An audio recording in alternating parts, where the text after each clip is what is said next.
Good evening, everybody, and welcome to Carving It Up Live right here on Twitter, as well as the Carving It Up YouTube channel and the Grid Network YouTube channel. As always, I'm Bryson Carver. It is great to be with you on this afternoon show, hour and a half earlier than usual in Carving It Up Live. Usually we try to, do it at 6, keep it a consistent time, but, some scheduling conflicts later today. I'll sort of briefly detail why, because it actually has to do with somebody very special to me. But we've got a loaded, and I mean...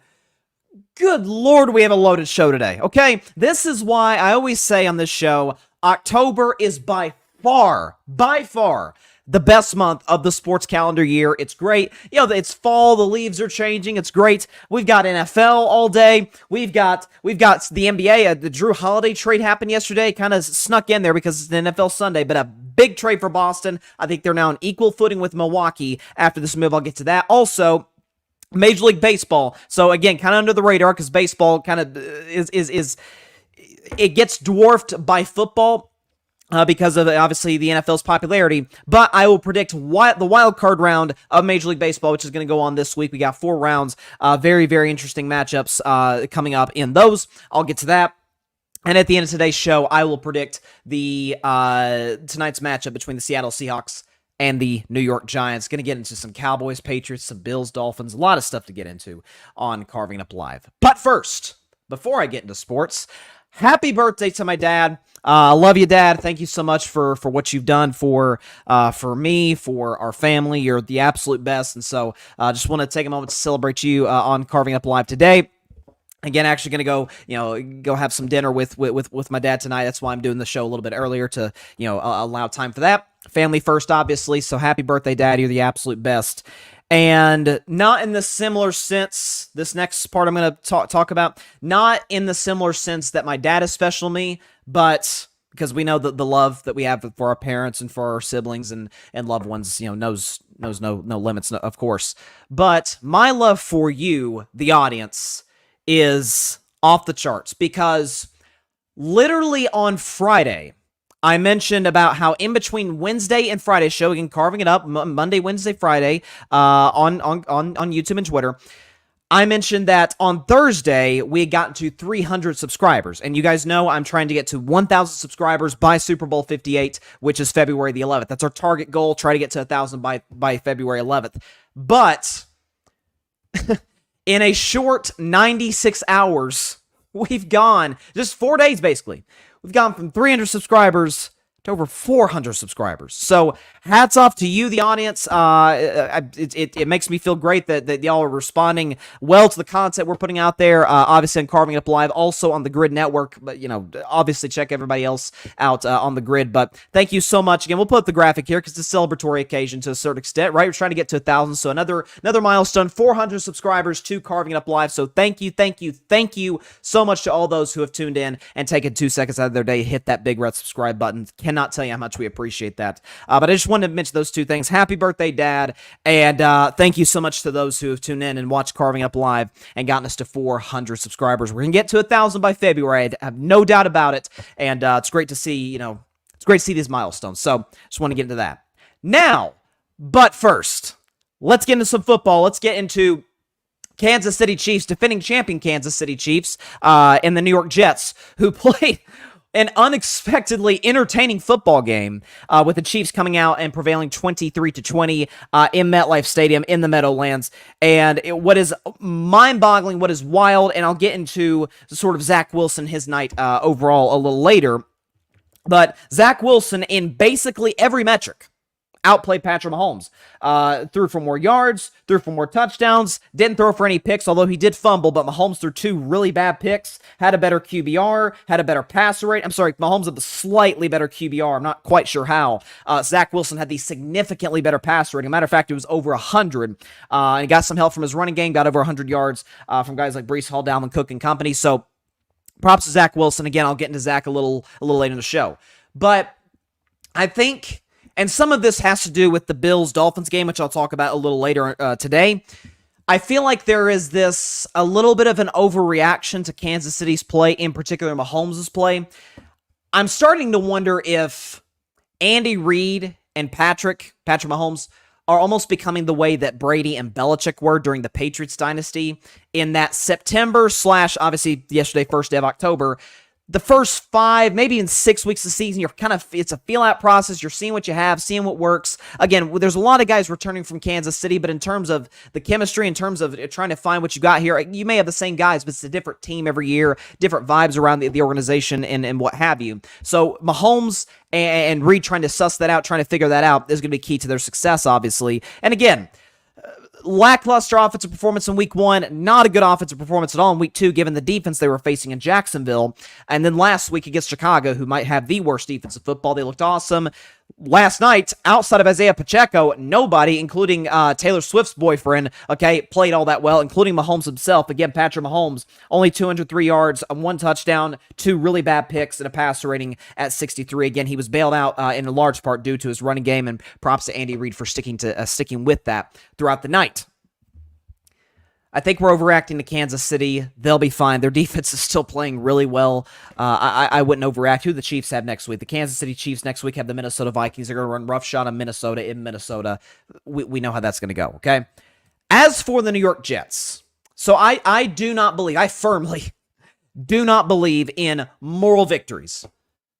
What did Herm Edwards say, former head coach of the New York Jets? You play to win the game. It's one of the most famous head coach sound bites ever. It's one of my favorite.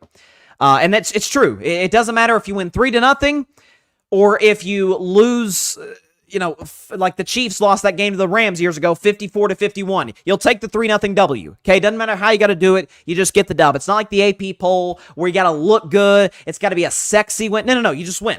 It's the NFL. You win, you move on to next week. That's how it works. And so that's what makes the league so great. It's what makes sports so great, professional sports in particular. Again, I don't believe in moral victories. But that had to be, if this is even a thing, last night, that had to be the best loss I've ever seen. Ever seen from a team this year in the NFL in 2023. Because you had the entire media, by the way, stick in my hand, myself included, that were not just bagging on the New York Jets, Robert Saleh, Joe Douglas, but Zach Wilson. We were, and I think rightfully so, clobbering him for his play through the first couple of weeks of the season, or at least the first couple of weeks since he took Aaron Rodgers' place after that week 1 game against Buffalo. Dating back to his last couple of years, just bad football, careless play. Seemed like it was some confidence problems going on there. Everybody's talking about how great Zach Wilson played, and he did. He outplayed Mahomes, there's no question about it. I get he had the fumble at the 50-yard line. He does deserve blame for that. But 2 things, one in particular, but 2 things that I love from Zach Wilson, and it's funny, I'm actually going to talk about an AFC East quarterback, another AFC East quarterback in the next segment. It's not Josh Allen or Tua, so you kind of narrow it down from there. What I loved about what Zach Wilson did, again, the guy has been, and again, rightfully, clobbered for the last 2.5 years. And certainly through the first part of this season. He's no good. He's inaccurate.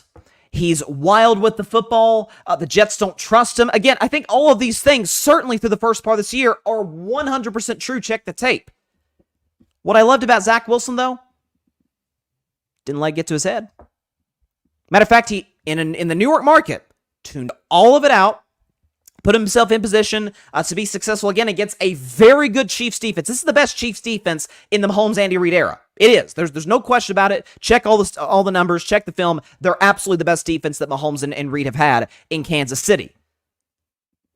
Tunes out the noise. Doesn't worry about that. Obviously, there's always media. There's always press surrounding Jets games, especially there was going to be even more had Aaron Rodgers stayed healthy. And even with the Rodgers injury, we're looking at Zach Wilson with a, we're a lot more we're scrutinizing a lot more than we did maybe in years past because of the improved offensive staff around him, despite a bad offensive line, which I actually thought played pretty well. He tuned out the noise. And by the way, the noise coming from Taylor Swift there, and I think Ryan Reynolds and Blake Lively and Hugh Jackman, everybody's there at MetLife. I mean, even a couple of teammates of mine in the Grid Network, Barry Grant Jr. and Alfred Parson Jr., they were there in the stadium, okay? It's a big night. Defending champs in town. Didn't let it get to his head. Didn't allow it to put himself in a position where he's compromised himself. And you know what I loved maybe more than that? After the game, probably the best game of Zach Wilson's NFL career, given the circumstances. What's the first thing he says? I cost my team tonight because of the fumble at the 50-yard line. Remember a year ago? game in November against the New England Patriots. Probably the two worst quarterbacks in football, though maybe you can't say that about Zach Wilson today, but Patriots, Jets, it's 3-3 late in the fourth quarter. It's been an absolute dud of an offensive football game by both sides. Zach Wilson plays poorly. His defense plays outstanding. New England ends up returning a punt to win the game on a touchdown, and they ask Zach Wilson the last question of that press conference. I think it was the last question. Do you take any accountability? Do you feel responsible somewhat for your team losing given how great your defense was today? One word answer, and I quote, no. And that was it for Zach Wilson from a confidence perspective, in particular from the New York Jets in him. Forget just him and himself, from the New York Jets, from Robert Saleh and him. You then have Mike White starting the next week. You had the Jets players come out with Mike White t-shirts and the whole bit. It was a mess for Zach. He put himself in that spot, though. But being around Aaron Rodgers, being around a mature veteran quarterback, forget veteran quarterback, one of the greatest to ever do it, you don't think that didn't affect him in some way, shape, or form? Again, it's being around, you can tell a lot about somebody based on who they surround themselves with, whether it's their friend group, whatever the case may be. And a lot of times, maybe if you don't have the right people around you, with Zach Wilson may have not in New York, but you get an adult in there, a guy who's been there, has done that. He's got 4 MVPs, got a Super Bowl. He's a first ballot Hall of Famer if he never plays another down. Just being in proximity of that guy can't make all the difference in the world. And so you get props to Zach Wilson. Again, the Jets do lose this game, but if you're a Jets fan and you get any semblance of that last night, because you're not going to expect Zach to do that consistently because of what his history would tell you, but just a semblance of that. They got the Denver Broncos next week. Denver, who has one of the worst defenses in football. And by the way, that's the revenge game for the New York Jets, given what Sean Payton said about Nat Hackett, the offensive coordinator, back in the preseason. You remember that story. So the Jets are going to come into Denver with their hair on fire in that matchup. They got Philly at home. Philly's a buzzsaw right now. That's going to be a tough one to win. But then they got what is basically a neutral site game against the New York Giants. They can absolutely win that game. The Chargers, I don't know. Did you see Brandon Staley make yet another boneheaded coaching move? He can basically gift wrap that game and hand it to the New York Jets. They can win that game. How about the Raiders? Yeah, they can absolutely beat the Raiders. With Jimmy G, without Jimmy G, they can beat the Raiders. Raiders defense is awful. At Buffalo, that's dicey, although they did just beat Buffalo, but that's a tough place to go win at Orchard Park. Miami, Black Friday game, that's tough. Atlanta, Desmond Ridder, you kidding me? Of course they could beat Atlanta. Texans now, CJ Stroud looks awesome. That's going to be a tough one, but the Jets can win that one. Then you got Miami, the Commanders, the Browns, the Patriots. There's a lot of winnable football games on the schedule for the New York Jets, and whether or not Aaron Rodgers is going to come back this year or not, which he says he wants to, I get that it's a new Achilles surgery. It's a new technology they've used. We saw it work with Cam Akers. I just have a hard time seeing Aaron Rodgers come back just 4 months after literally blowing his Achilles, but hey, stranger things have happened.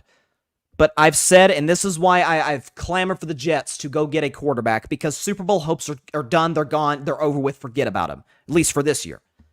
But you can't waste that defense again. You can't waste these skill position players again. Robert Saleh's in his 3rd year, jobs on the line. Joe Douglas, you can make the same case about. You got to win now. Well, if Zach Wilson gives you something similar to that, of course they can win now. So I don't usually say props to X, props to blank, whoever the team is. Props to the Jets. They play the defending champs to the wire. Again, some of that wasn't just bad Kansas City. Some of that was good Jets. Good Zach Wilson. Guy made some tough throws last night. I mean, he wasn't being it wasn't like a situation where he's in game managing mode and they're trying to handhold him as they have through a lot of his time there. No, he's out there making big boy throws. Making Aaron Rodgers level throws, dare I say. Hats off to him. Great win for Kansas City. Even the best teams win ugly. They're allowed to win ugly. Hats off to him. Let's see, we got some comments here. My man, Philip Chanel, that's my guy right there. I love Philip. He says, growing like crazy. Keep grinding, my man. I appreciate you so much. People don't know this. Philip has been supporting. We go back years and years as friends. He has supported Carving It Up Live since, I kid you not, since day one back in 2019. And more importantly, that he's a true friend. I consider him, like a brother. So hats off to you, Philip. I appreciate you for supporting the show. And Philip also says, let me just say the whole demeanor has changed. The culture is changing in New York. You can see the change in accountability in Zach Wilson. And I think it's because of Rodgers being there. I agree. It's amazing what being around a Hall of Fame quarterback can do for you. Here's Barry Grant Jr., host of the All Even podcast and co-founder of the Grid Network. He says, what's this 4:30 p.m. crap? Okay, it's a one-time occasion. Okay, sometimes like during the holiday season, I'll do like an earlier show, depending on what my schedule looks like. But hey, I didn't want to pre-record the show because I want to, if at all possible, I want to do the show live as much as possible, just for the engagement purposes. So that's what I got to do. But you know, Barry, he's a villain. He's got to do that. He says the way the NFL works is that no 2 weeks are the same. He played well this week. That is absolutely fair. And if he comes back next week again against a bad Broncos defense, looks bad again.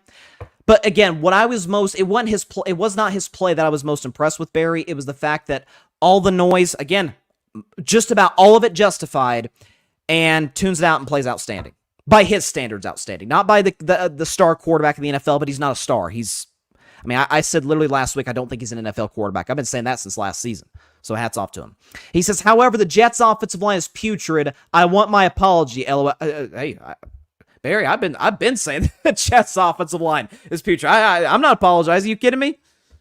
But I actually thought it played pretty well last night. I thought they gave Zach enough time to make some throws, which he did most of the night. So, Jets' O-line was solid last night, but it's not good. They've got to address it in the offseason, especially if they're going to have a 40-year-old quarterback going on 41 next year, coming off an Achilles surgery. It's going to be more important than ever.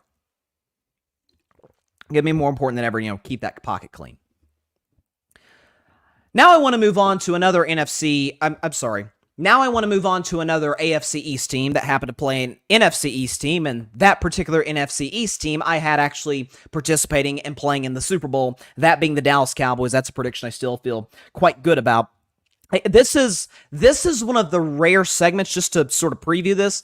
This is one of the rare segments where I'm talking about a Dallas Cowboys game, and to me, they're not the main story. I expected them to win that game. I had 34-16, so I had them winning by 18. They won by 5 touchdowns. Worst loss in the Bill Belichick era. He's never lost by 35 points until yesterday. Briefly on Dallas, then I'll move to New England. Dak was... Well, he was Dak. He was outstanding. 28 for 34, 261, a touchdown. Didn't turn the ball over, so you guys can't get on him this week. QBR of 83 and 0 to 100, which is outstanding. Pass rating of 105. Again, that's against the Belichick defense. That made Tua look pedestrian. But, nobody's going to talk about that because there's an anti-Dak rhetoric in the media. We understand how that works as a as a Dak Prescott fan since his days at Mississippi State. It's not exactly a foreign language to me at this point.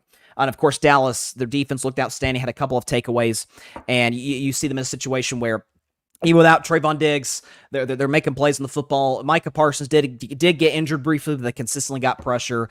Dallas' defense is outstanding. They were bound to bounce back after that game against Arizona, which Arizona, again, we saw yesterday. I know they lost. They still fight their butts off against the 49ers.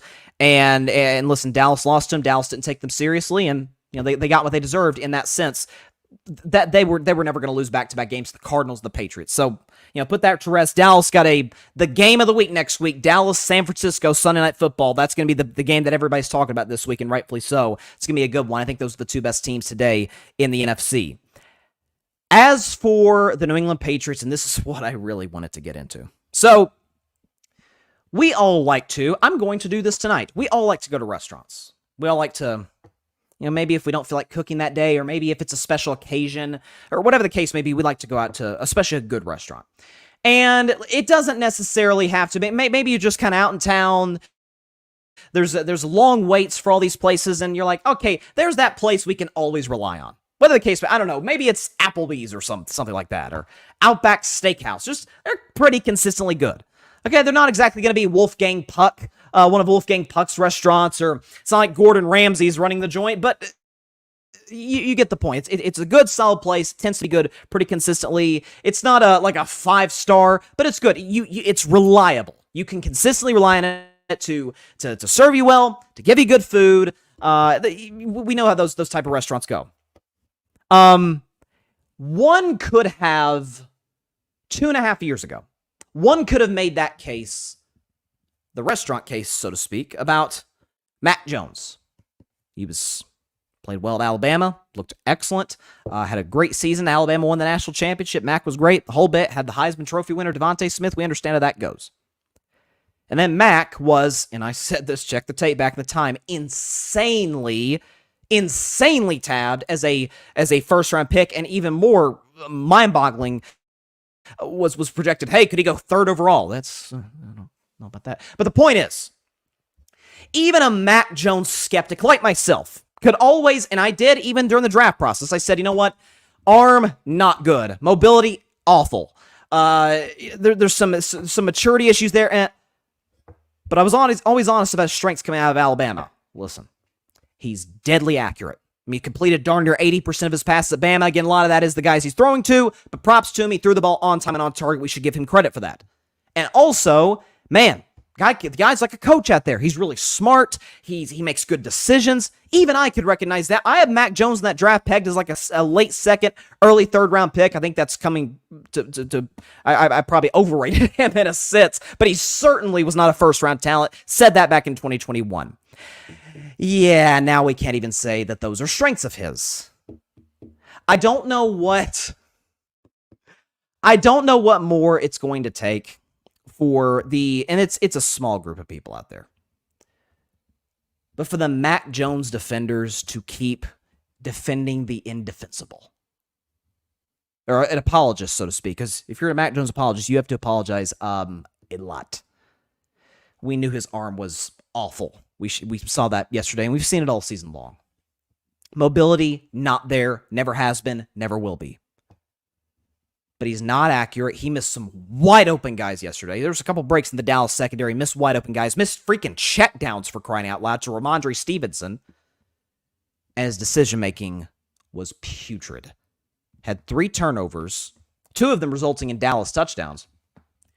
The first of which he's rolling out to his left. Now, when a quarterback rolls out to his left outside the pocket, the offensive lineman cannot protect him. The pass rush is going to be like, okay, there's the quarterback over there. Let me go hunt him down. Let me go get him.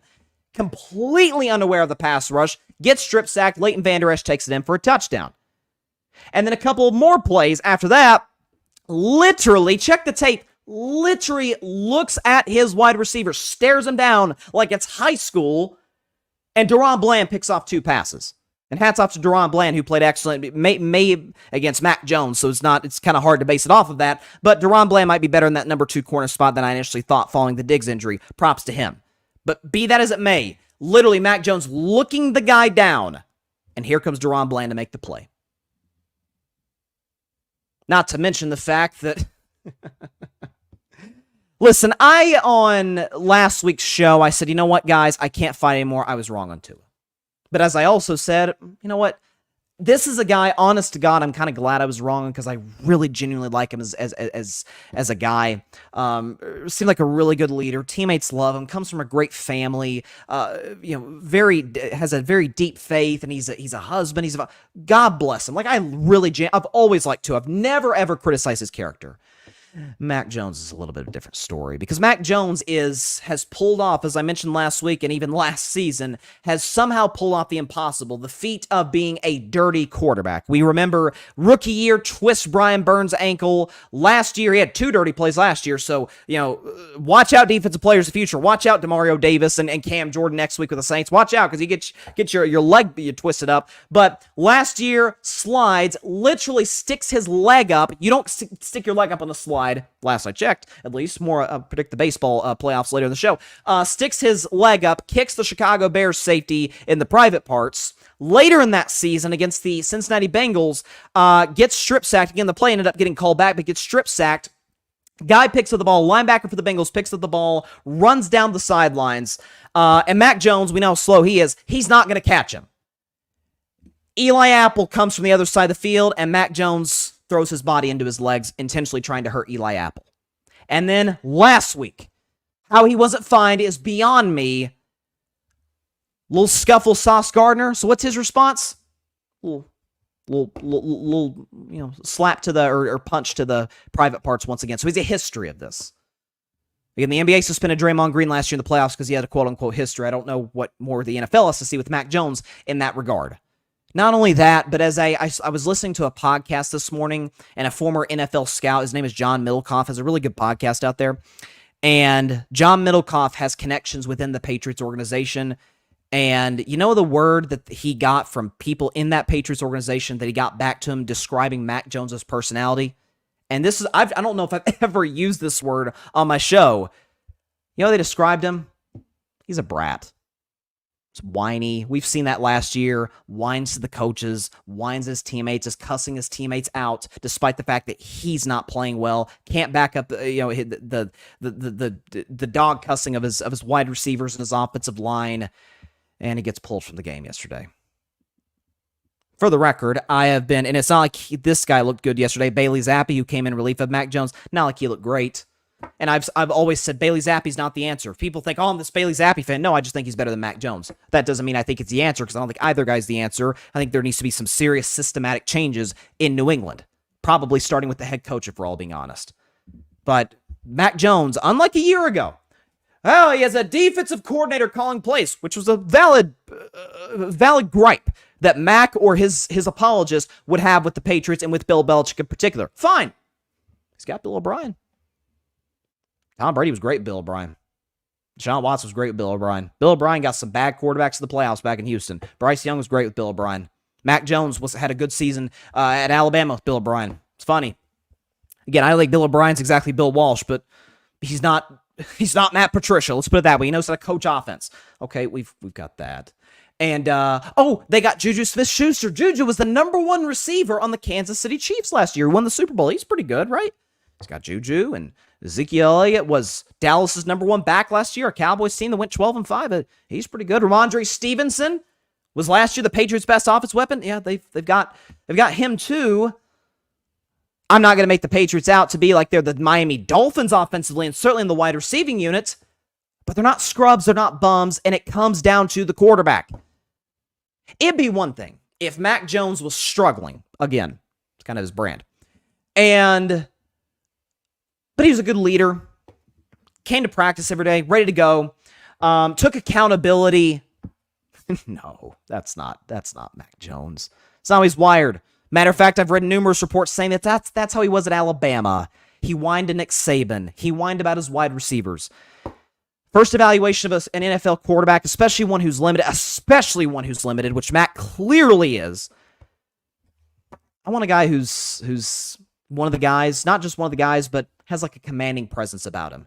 It's what made Brady so great and Manning. It was what makes Mahomes so great. Mahomes is like one of the guys in Kansas City, but when he walks in a room, everybody knows he walked into the room. Dak Prescott in Dallas, same thing. Joe Burrow in Cincinnati. Joe Burrow's not playing right now. He's never, ever, ever lost respect in that Bengals locker room. Never. Trevor Lawrence, you know when Trevor Lawrence, you feel his presence. Mac Jones is like, oh, there's that guy. It's okay, Mac Jones apologists. I was right on this one. For the record, I was wrong on Tua. You can't hit on all of them. But I was right on Mac Jones. I mean, I don't know what more we need to see from a talent perspective, from a production perspective, from a maturity perspective. He's an F-, if that's even a thing, in all three. It's time for the Patriots to move on, and it's time for us to finally acknowledge what I have said about Mac Jones since the day he walked into the NFL. He's a backup quarterback. Nothing more, nothing less. He's not terrible. He's not awful. He's a backup quarterback. Now, he's got to get the maturity straightened out before he can worry about getting on other teams as their backup. But that's what he is. He's a decent backup quarterback in the NFL. I can absolutely, positively name 32 starters that are better than Mac Jones. He's not good, not mature, not talented. That's who he is. Okay, we got some comments here. Oh, here comes the excuses. Barry Grant Jr., the same system that Brady won 12 games with, is rubbish. Mac Jones needs to be somewhere to help him. I believe in Mac Jones like I believe in UFOs. Well, I actually do believe in UFOs, so we're in unison on that. He will improve. Sincerely yours, Michael McCorkle Jones. Kenny in the comments says Cam Ward is the best quarterback in the nation, the Heisman frontrunner. Let's go Washington State. Yeah, listen, Washington State looks good. Pac-12's loaded. No question about it. Ryan Flowers, host of Clutch Sports Talk here in the Grid Network. He says, Mac Jones is trash. Yes. Yes. Yes. Again, and by the way, too, guys, and women, if you're watching, on Friday's show, I was talking about Jordan Love. And I said, my concern, and I've always been iffy on Jordan Love, but I'm like, hey, if he balls out this season, then I'll admit I'm wrong. Like, he sat 3 years behind Aaron Rodgers. He needs to be ready in year 4 here with the Green Bay Packers. And my criticism of Jordan Love on Friday was, Okay, he was excellent against Chicago. Excellent. He was pretty good against Atlanta, but just wasn't good in the fourth quarter. And then he was bad for 3 quarters against the Saints, but was great in the fourth quarter. And then against the Lions, he was bad almost throughout, outside the third quarter. But he had some moments here and there. He made a couple throws like, hey, that was a good throw by Jordan Love. Okay. There's some... I don't blame somebody. I don't blame a Packers fan if they're like, you know what, there's some things we can work with. Again, he'll never be Aaron Rodgers. That's the expectation that you need to move on from that ASAP. But there's stuff to work with. Okay, he's got a good arm. He's physically gifted. What is the upside with Mac Jones? Again, I talk about Jordan Love gets worse every game. Mac Jones literally has gotten worse every game this season. Mac Jones has literally gotten worse dating back to last season, end of his rookie year, that December-January stretch. He was terrible, except against the Jacksonville Jaguars, who had an interim head coach. He was awful in the playoffs. He was awful all of last year. He's been awful all of this year, except against a terrible Eagles pass defense. It is. I don't know what more Bob Kraft needs to see. Again, there's only so much you can do this season. They're 1-3. It's not going to get easier. By the way, let's just look real quick, just for good measure, at the New England Patriots schedule moving forward. They got the Saints next week. It's Dennis Allen coaching, so Belichick can outflank Dennis Allen. Raiders have better offensive pieces. Bills are not winning that game. Dolphins are not winning that game. Commanders, I don't think they're winning that game. Colts, I know they lost yesterday, but Anthony Richardson looks better by the game. That's tough. Giants, Chargers, they're better, but maybe Staley screws it up. And then the last few games of the season, I'll get into my Steelers later, but they play the Steelers defense in Pittsburgh. Don't see that as a win. They play the Chiefs. That's a loss. At the Broncos, dicey. At the Bills, loss. Home against the Jets, I'm sorry, that's a loss. Changes are coming to New England and quickly. Let's see. Ryan says, I'd take Kaepernick over Mac Jones. I would too. I swear to you, I'd take Kaepernick. He says, and Kaepernick sucked too in his final seasons in the NFL. And I said too about Cap that, and this is why I've always said, regardless of what your stance is on his protests and whatever the case may be, guy was not, by starter standards, he wasn't good. By backup standards, yeah, he could be my backup. He's big. He's got a good arm. He's mobile. Like, there's things to work with Colin Kaepernick. And he says, and Kaepernick sucked his last season in the NFL. Yeah, Niners went 4-12. Had a solid touchdown interception ratio, but they still went 4-12. I'm with you. I'm with you. I would take Colin Kaepernick today over Mac Jones. I mean, you know what? I'll do a segment one of these days if I just want to bore the audience, which I don't want to do that. The fact you've taken time out of your days to watch or listen to Carving It Up, I don't want to bore you to death. My job is to put on a good show, and just listing Mike White and Cooper Rush and just listing a bunch of backups, bunch of guys I'd take over Mac Jones. Okay, that's no fun. But the point is, he's just simply objectively not a good quarterback. He's not. By the way, I heard can I pull up Barry's comment again from earlier? Hold on. He says the system is rubbish. I don't totally disagree with that. An old 42-year-old Tom Brady won 12 games with that system. 12 games. Check Tom Brady's receiving core from 2019 and tell me it is not identical from a talent perspective to what the Patriots have. And Tom won the division, won 12 games. At 42. Now, I know it's the greatest quarterback ever, but that was not Tom's best season. Now, a lot of that was because of what happened around him, but that's where we're at. Ryan says, I'd take Uncle Rico over Mac Jones. I agree with you there, too. No question about it. Man, I'd take, who else? Shane Falco over Mac Jones. Who did The Rock was in that movie? When I was a kid, I used to watch Disney Channel. What was this? Joe Kingman. Remember that movie, The Game Plan, with Dwayne The Rock Johnson when he still had hair and he played the quarterback? He looked like Cam Newton, on the field. I'd take The Rock over Mac. I'd take Keanu Reeves over Mac. Everybody. Yeah, Brian likes the Shane Falco reference. There you go. Any movie quarterback you want. Okay, any of them. Whew. Okay, I need to take a chill pill. All right, got a loaded show today. I mean, I love October in sports. Love it. Yeah, Joe Kingman. Yeah, I'd take Joe Kingman. There you go. 100%. What was the saying? Number one in the field, number one in your heart. I think that was the saying. I still remember that movie. That was a good movie. Okay. let's move on to a quarterback who's actually good. And this is like the AFC show. We go from Zach Wilson, who played really well, to Mac, who was awful again, now to two AFC East quarterbacks, one who was excellent and one who was kind of had a shaky afternoon. Talking about the Miami Dolphins and the Buffalo Bills. A game that I and a lot of folks hyped as kind of the best game of Week 4. Certainly got off to a start. Buffalo scored in its first drive. Miami scored in its next drive. Then Buffalo scored. The Miami scored. And we're like, oh man, we're about to get a track meet here. And then Buffalo's defense shows up and absolutely shuts Miami's offense down for the rest of the afternoon. The Bills won convincingly, 48-20.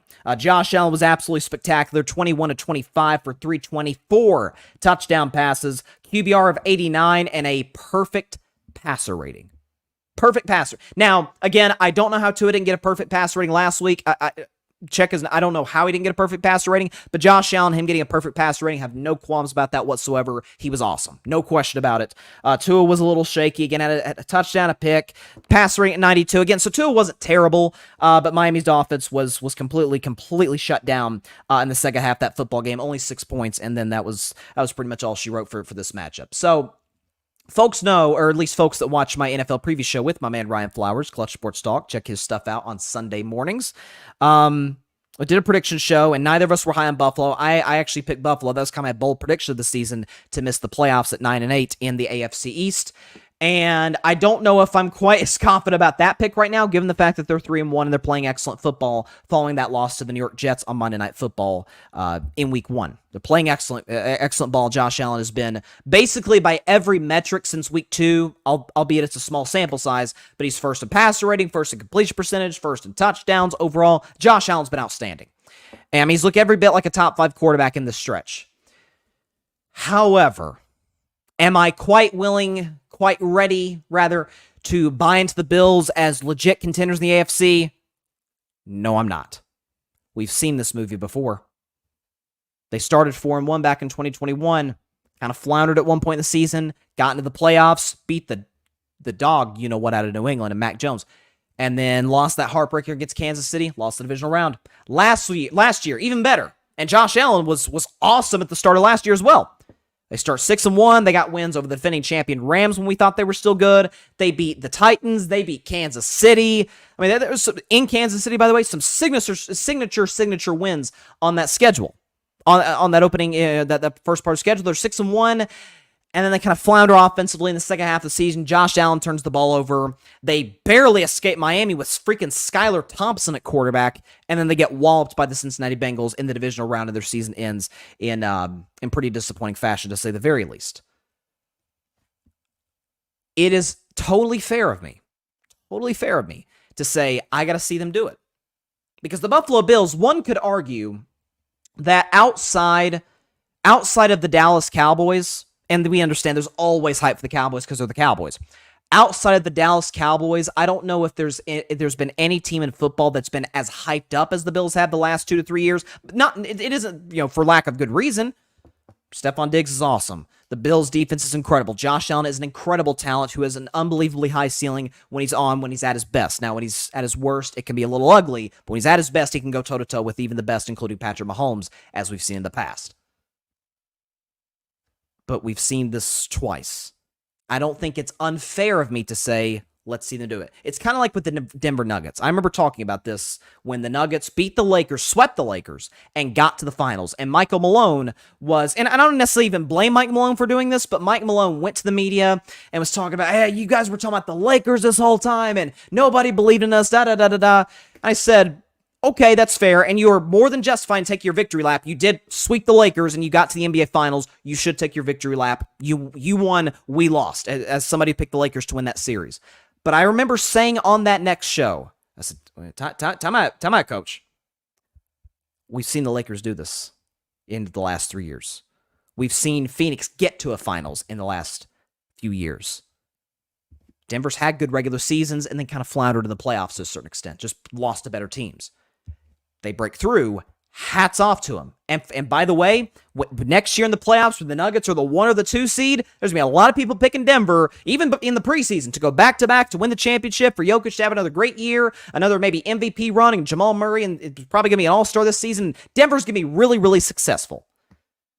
And a lot of folks may pick them, assuming they're healthy, to win the championship once the playoffs roll around next April. Because we've seen them do it. That's not to say you, if you are a Buffalo Bills believer, are wrong in believing them to go on this run. I'm just the type of person that, given the postseason failures, including last year, a colossal failure, I got to see them do it first. Again, only one conference title game appearance in the Josh Allen era. Just one.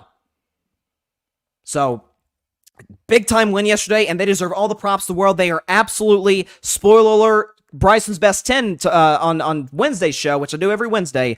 Buffalo will move higher than 10th on my list. I said if they beat Miami, they're flying up my top 10 list. Because I still think Miami's excellent. I wouldn't overreact too much if I'm a Dolphins fan. Who does Miami have next week on their schedule? The Dolphins play the Giants. They're 9.5-point favorites against the Giants. I don't know. 9.5 feels like a little much, but the Giants will be in a short week, so we'll see. So they should be in good shape to win that game at home.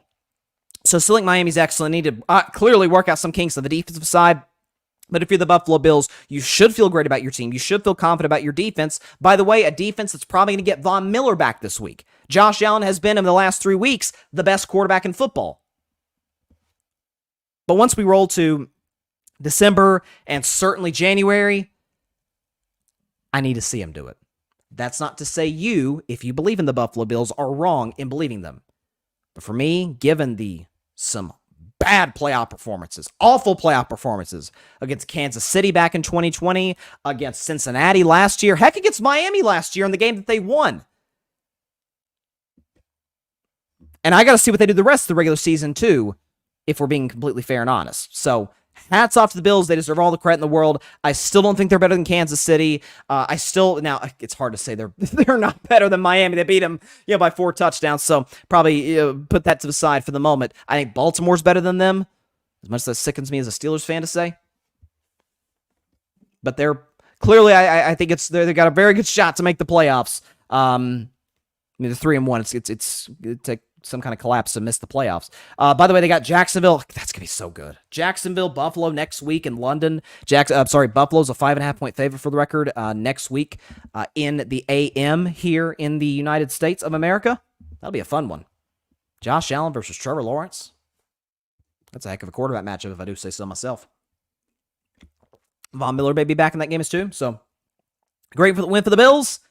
But I got to see them do it like late season. As for Miami, no need to overreact. They'll be fine. They're still a great offense. Mike McDaniel will adjust, but they do need to improve the defensive side, which with Vic Fangio as their DC, they should be able to iron that out. And if not, maybe be active at the trade deadline for a pass rusher. I mean, it couldn't hurt. Real quick, let's go over the rest of the NFL games this week. So let's check the others before, because I wanted to get into Colorado, USC. I want to talk about Jrue Holiday, that trade, predict the baseball playoffs, and predict the Seahawks and Giants game tonight. But as I always do, let's look at the other games. Let's get this one over with first. Okay, so my Steelers lost 30-6 against the Houston Texans. Before I get to Pittsburgh, because as you'd imagine, I have a lot of thoughts of the Pittsburgh Steelers. For Houston, first and foremost, though. So I really liked the D'Amico Ryans hiring when they made it happen. He's young, he's energetic. He was an excellent player back in when he used to play, particularly with the Philadelphia Eagles. I think that's who he played most of his career with. But good offensive mind. He was great in San Francisco. Those players swore by him. So that was a good move by the Houston Texans. And again, the mark of a great coach, especially taking over a rebuilding situation, is that they look better and better every week. They have. Again, we talk about Mac Jones getting worse and worse every week. Jordan Love, to a lesser extent than Mac, but getting worse every week. Houston's the exact opposite. Kind of a dud against Baltimore in week 1. Baltimore's kind of a set culture. They know who they are. Tough matchup for CJ Stroud and the whole Texans offense and Texans team in general. Week 2, hey, they played hard with the Indianapolis Colts, division rival, just came up a little short. Last week, went into Jacksonville's house, went to Trevor Lawrence's house, and smoked them. And then at home, smoked my Steelers. So I was a big C.J. Stroud guy in the draft. I said I didn't think he had the highest ceiling. I thought that was Anthony Richardson, who I came to like more and more as the training camp of the preseason wore on. But listen, I think C.J. Stroud's a big athlete. He's relatively mobile. He's got an excellent arm. He's more accurate than I initially gave him credit for. He was solid. He was pretty accurate at Ohio State. But I was kind of the guy like, yeah, it's easy to be accurate when you're throwing to Marvin Harrison Jr. and Jackson Smith and Jigba. Like, I got to see him do it in the NFL. He is. Tank Dell got involved. Dalton Schultz, the kid, was it Nico Collins was the guy who just made every big third down catch in this football game.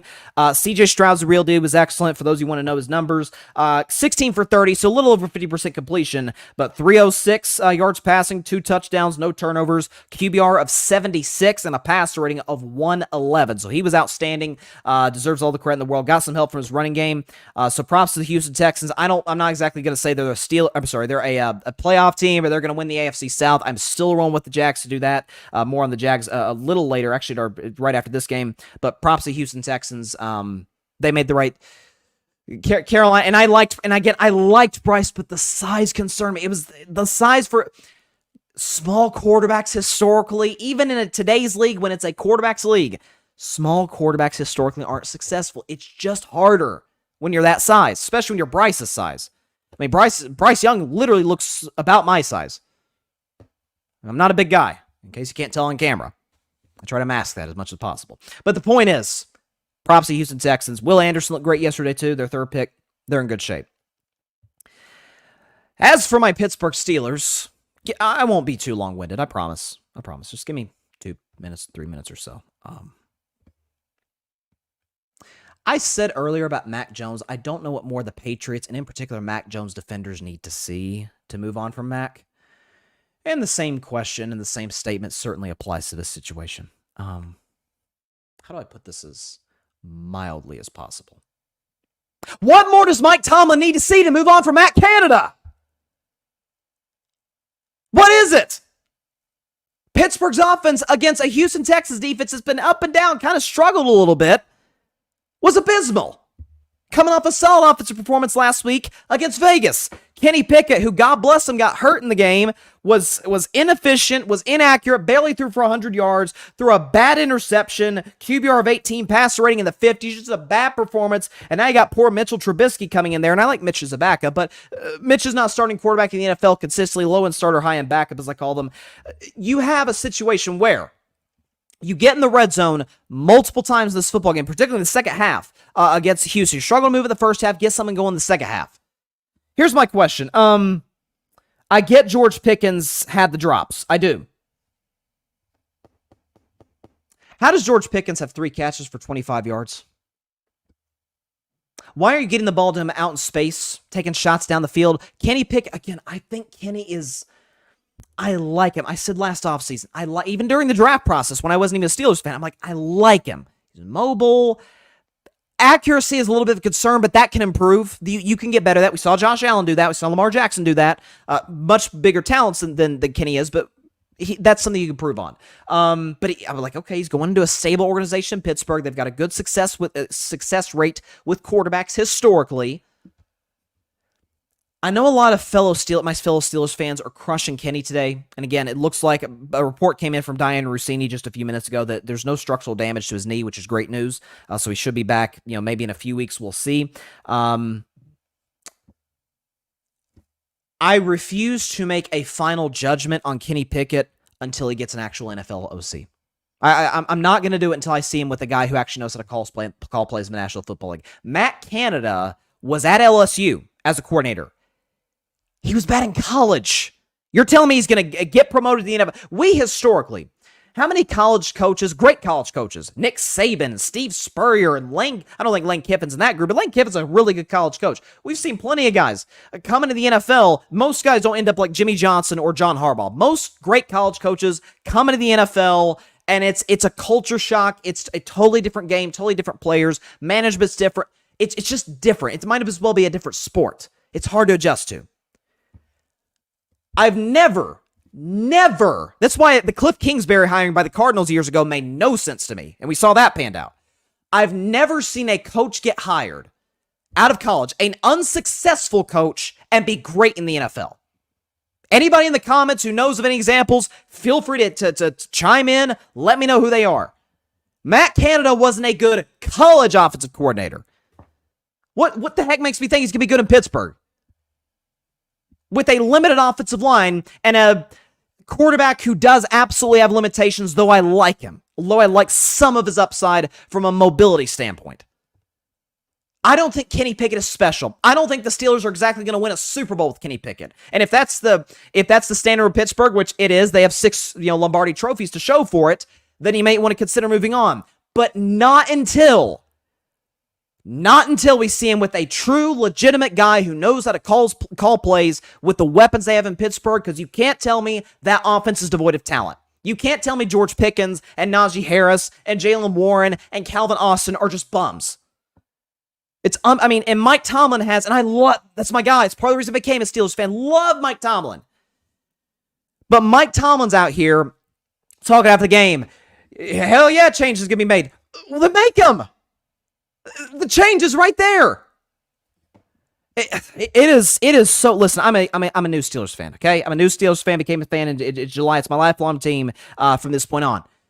It is maddening to see. Listen, C.J. Stroud's more talented than Kenny Pickett. That goes without saying. We know that. But seeing a young, innovative offensive coordinator. Houston has good weapons, and I've said Houston's weapons are better than people give them credit for. We're seeing that the last couple of games. Houston does not have better weapons than Pittsburgh. You cannot convince me of that.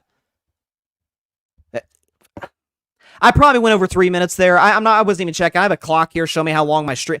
I don't know if I went over 3 minutes. It is wow. I don't know what to say. I honest to God, I don't know what to say.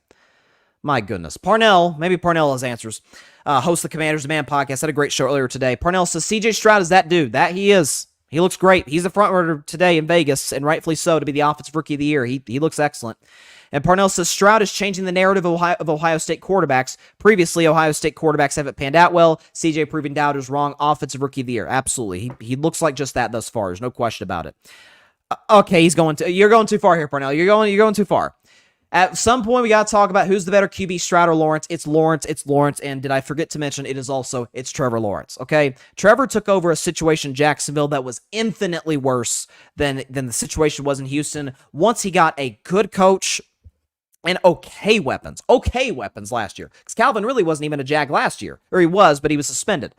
And Trevor takes his team from the depths of the division to a division title, comes back from 27-0 down on the Chargers, and then lose that game to Kansas City, but he got some drops. He's still getting some drops. Jacksonville looked good yesterday. I'll get to them in literally just a second. Parnell says, I disagree with you on the weapons part. You need a quarterback. Again, I think the weapons are really talented. Parnell, Najee Harris is a 1,000-yard guy. Jalen Warren, every single time Pittsburgh gets in the ball in space, on the rare occasions they do, he makes plays. He's elusive. He's a young player. He's kind of like a poor man. I wouldn't even say a poor man's. He's kind of like what the Cowboys had with Tony Pollard, like just a good, elusive guy, can run between the tackles from time to time, running back, but is better out off tackle in space. Jalen Warren's talented. We've seen what George Pickens can do when you get the ball in his hands. He is special. When he's a top 5 talent, whether he'll get to that remains to be seen. But he's a top 5 talent in the NFL at that position. So they're absolutely misusing the weapons. You need a quarterback? Maybe. Maybe we do, Parnell. I can't. How did Tua look his first 2 years in the NFL? Had his moments. So was Kenny Pickett. Once Tua got Mike McDaniel, 100 passer rating last year, 100 passer rating this year. He asked, do you think Trevor's top 3? He hasn't played like a top 3 quarterback. Give it time, Parnell. It's week 4. Jags won yesterday. And speaking of the Jags, beat Atlanta 23-7, covered like I thought. I actually thought the game would be closer because I don't really love Jacksonville's defense. Haven't liked what I've seen. But I guess if Atlanta has Desmond Ridder at quarterback, it's kind of tough to use. It's kind of tough to get anything going offensively, but Trevor's fine. 207, touchdown, pass rating over 100, good QBR. So, Trevor was really good yesterday. Didn't have it. It was a situation where his defense was playing great, so there's no need to take a bunch of big risk. Atlanta, I still think I like Atlanta's upside defensively. Whether or not they can reach that remains to be seen. But good win by the Jaguars. By the way, I don't have ESPN Plus. I do have Disney Plus, though. And I gotta say, watching the Toy Story broadcast of that game, if you didn't see, I don't even know if it's still on Disney Plus, but the Toy Story live broadcast where they made the Jags and Falcons players like toys in Andy's room on like a playmat football field type of situation. It was weird, but I'm not gonna lie, it was actually kind of cool. I'm not gonna lie to you. As a Toy Story fan growing up, heck, still is a Toy Story fan. Shouldn't have made Toy Story 4, by the way. Should have ended it with 3. But I kind of liked it. It was nice. It was nice. I liked it. It was a cool way to do it. Parnell, Tua was a way better quarterback coming out of college than Pickett. Only concerned with Tua's health. That's fair. I'm just talking about, Mac Jones was a better quarterback in college than Kenny Pickett. Mac Jones is terrible. Okay, so I'm not going to use college as an example in terms of comparing them, especially when we've got NFL data with Tua, not as much with Pickett. Again, I want to be clear on this, guys. I don't think Kenny Pickett is special. Honest to God, I don't. And maybe the Steelers should look within and say, well, if we don't think we can win a Super Bowl with this guy, we probably should move on.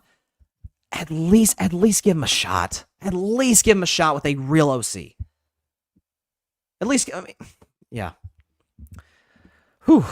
Don't get me worked up. Philip, what are your thoughts on Puka Nacua? Kid is special. Like, yeah, darn right he's special. How about 39 catches through 4 games? That's the most, I think it's the most by a rookie in the history of the NFL. And he's leading the NFL in catches right now. Had the game-winning touchdown yesterday against the Colts.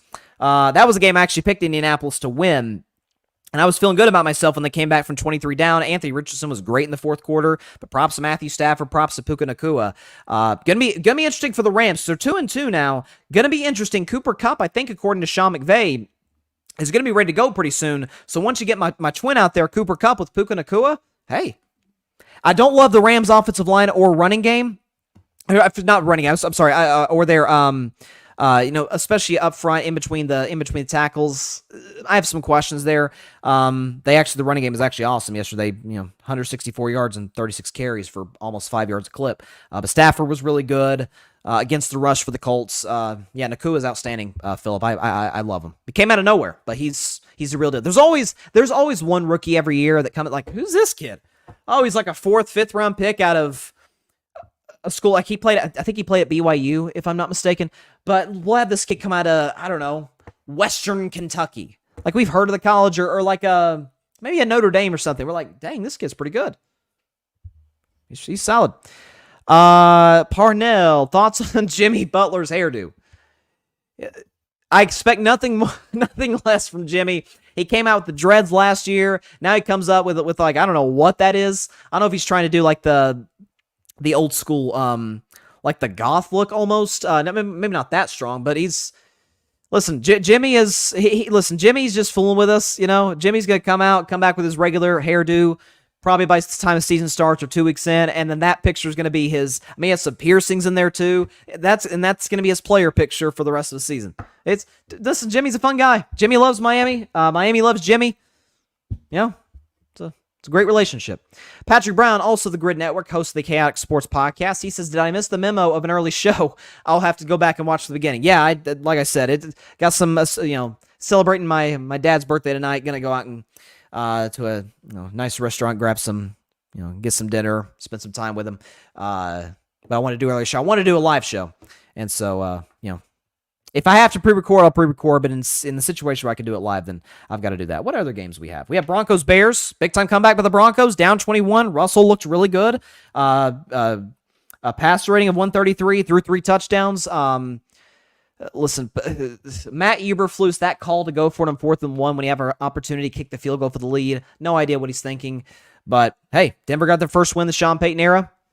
Hasn't been all that successful in era thus far, but first game.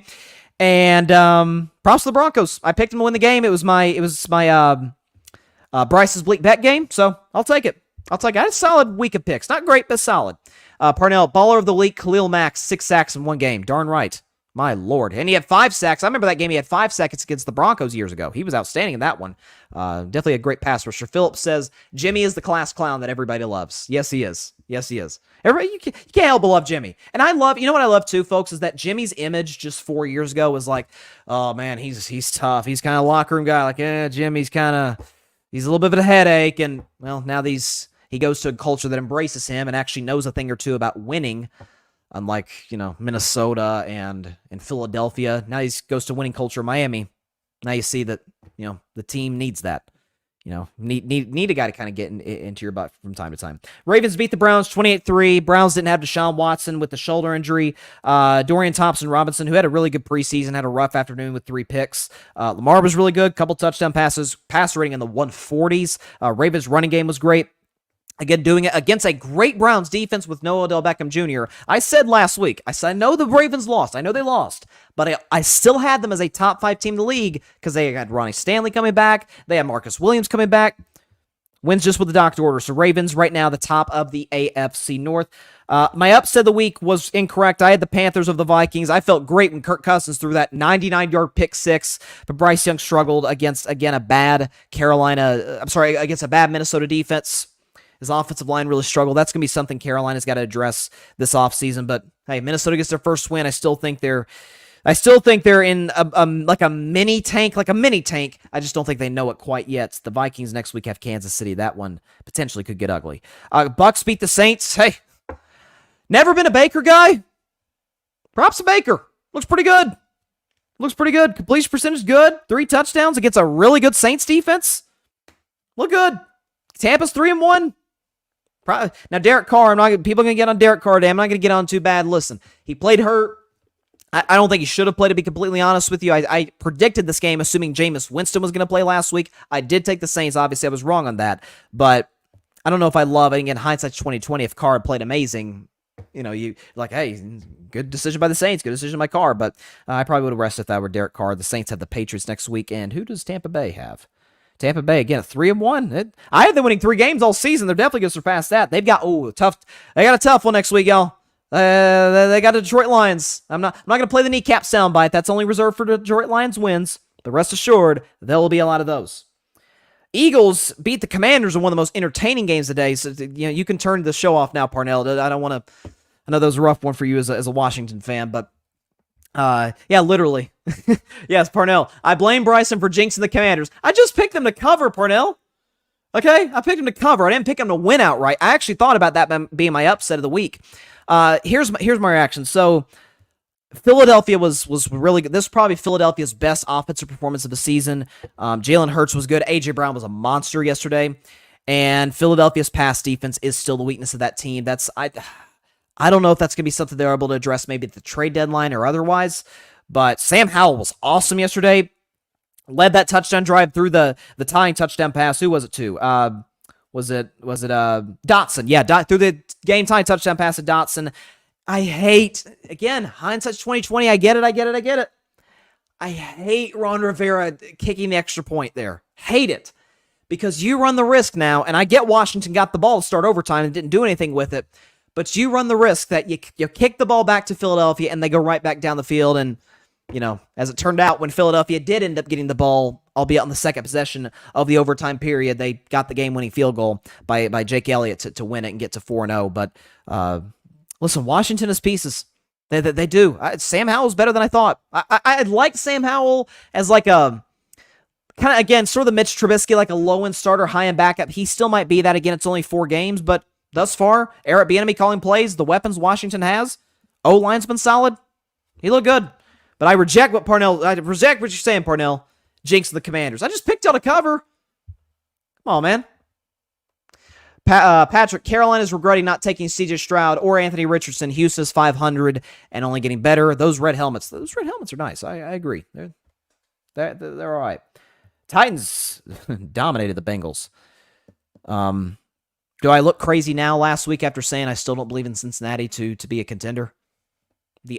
As bad as that offensive line is, the only avenue for the Bengals to contend for Super Bowls with that bad offensive line or compete for a Super Bowl this year is if Joe Burrow's healthy. He's not. And by every metric, and again, I'm not going to be hard on Burrow because he's injured, and that calf is bothering him bad. You could see it on the sideline, the grimaces. It's rough. When you have a situation where you're playing the Rams, and obviously your defense is really good, really talented, and of course they play as well as they did, you could have won that game with, who's their backup again? I know A.J. McCarron, the former Bengal they signed to the roster. I forgot who their backup was. He could have won that game with him.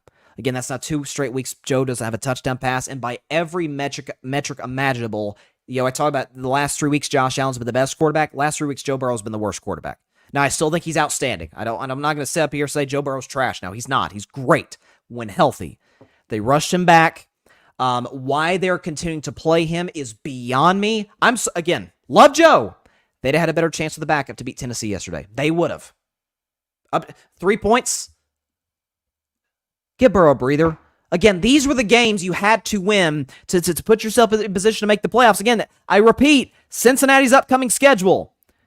After this, they got at the Cardinals next week. Watch out for Arizona. After that, Seahawks. Then they got a bye. At the Niners. Home against the Bills. Home against the Texans. That's a dicey one. At the Ravens. Home against the Steelers. At the Jaguars. Home against the Colts. Home against the Vikings. And at the Steelers. At the Chiefs. Home against the Browns, who Joe Burrow struggles badly against. These are the games he had to win now. This is the opportunity to rest Burrow. They're going to play him next week against Arizona. They shouldn't, but they will. Bad mismanagement at the quarterback position. Phillip, what would you do as the Bengals right now? Sit Burrow. If just for 1 week, sit him. Sit him against the Cardinals. Seattle, that'll be a tough one to win, but your best, how about this? So the Bengals are 1-3. We think they're still a great football team with a healthy Burrow. How about this? You sit Burrow this week. Again, I know Arizona's frisky and they play hard. The Bengals should win that game. They should. You win with your backup.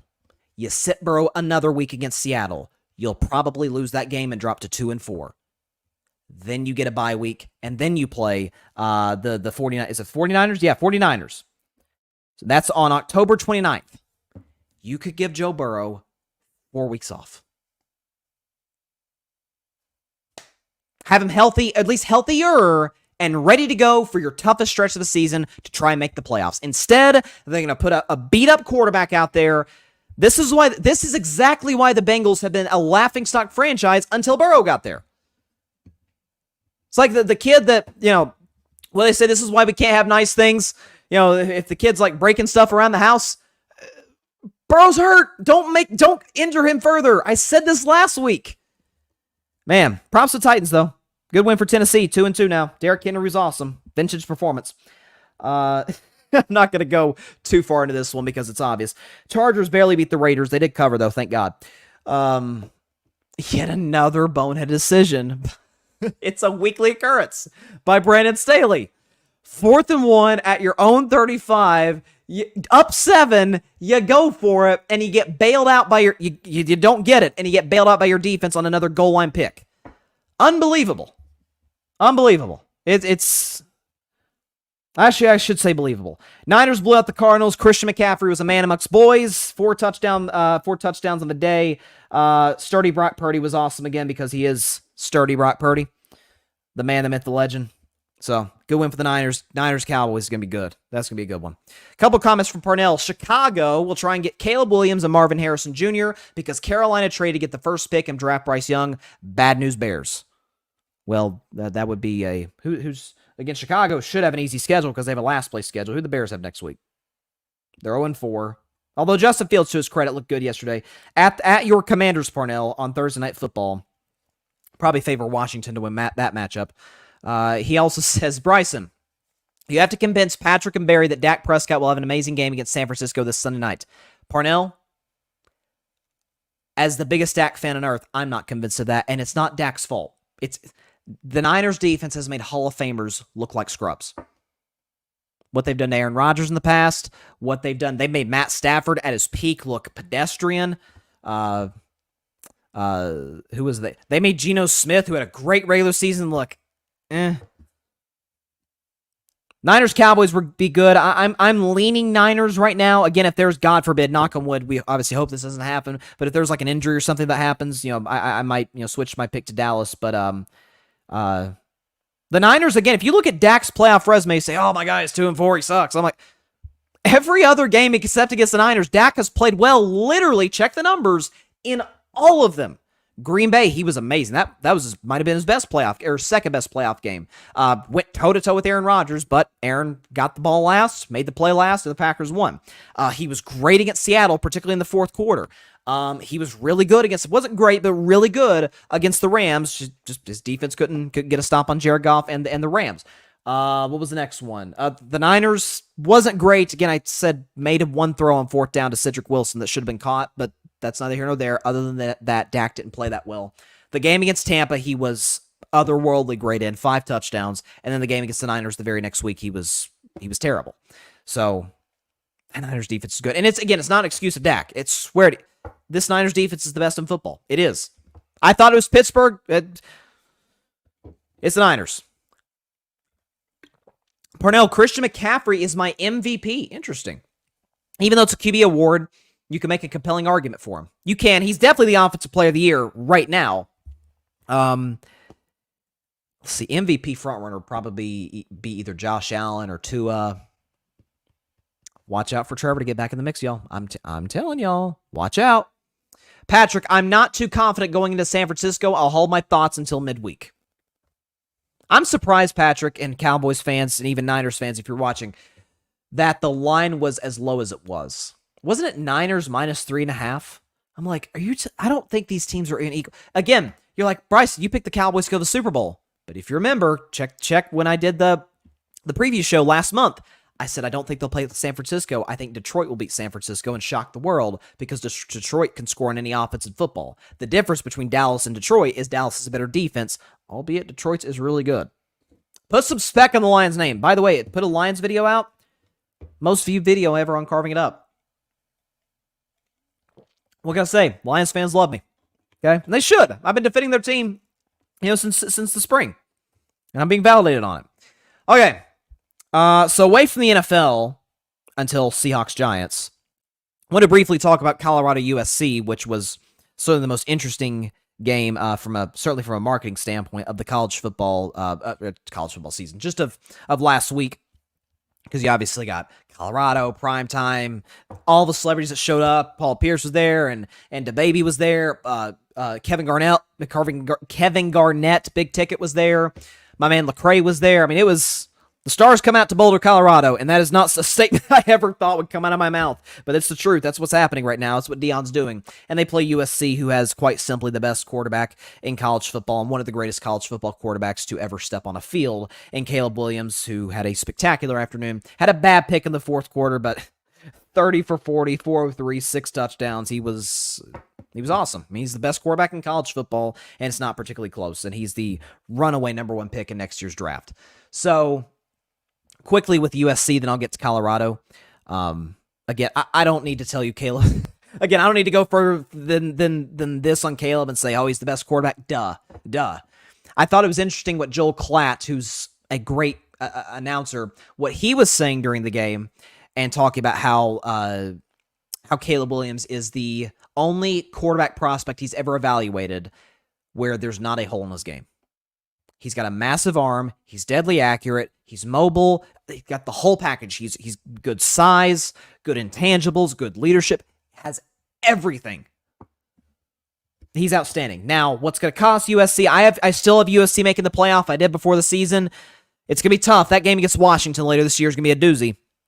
I love Penix Jr. I've changed my opinion. I think today Penix is better than Drake May. I think Penix is probably the second best. Penix Jr. rather is the second best quarterback in college football, and probably the second best going into the draft next year. Love him, but what's going to cost USC is what's cost Lincoln Riley his whole college football life. That defense, Alex Grinch is going to get him, and it sort of goes back. I was ranting about Mike Tomlin not moving on from Matt Canada.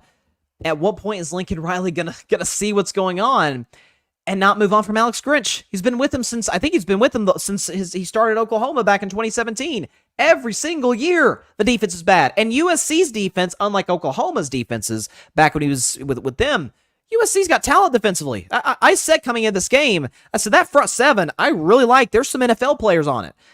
Who's the one kid? What's his name? I want to make sure I get his name. Oh, crap. Bear Alexander. Love Bear Alexander, not just name. He's got a great football name, Bear Alexander. He's a really good player. Made some plays on Saturday. It's the secondary for USC that's awful, and even the front seven didn't look particularly good.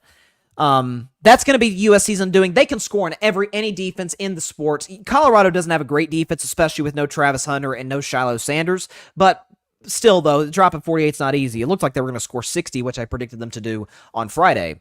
But that's a legit.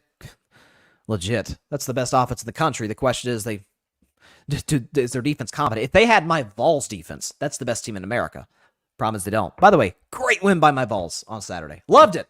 Got some revenge on South Carolina. Shout out to my man Grady Edwards. He's a big South Carolina fan. As for Colorado, so kind of an uneven offensive performance through 3 quarters, and then Shedeur came alive in the fourth. Shedeur 30 for 45, 371, 4 touchdowns. He did have an interception earlier in the game, but listen, and this goes to show you, again, there's no moral victories. Colorado would have much rather gotten an ugly W than a pretty loss, but Deion talked about it at the game. Like he said, these guys had multiple opportunities to quit, and they refused. Down 41-14. How much time's left in the football game at this point? There is... Okay, yeah, well, down 41-14. I said the fourth quarter. It wasn't actually the fourth quarter. It was mid-third quarter. USC scored a touchdown quickly, 41-21. USC scored again. So it was 48-21 late third quarter. Then Colorado scored 2 touchdowns, turnover and downs, scored one more time to make it a 2-score game. Deion's clock management on that last Colorado drive was odd.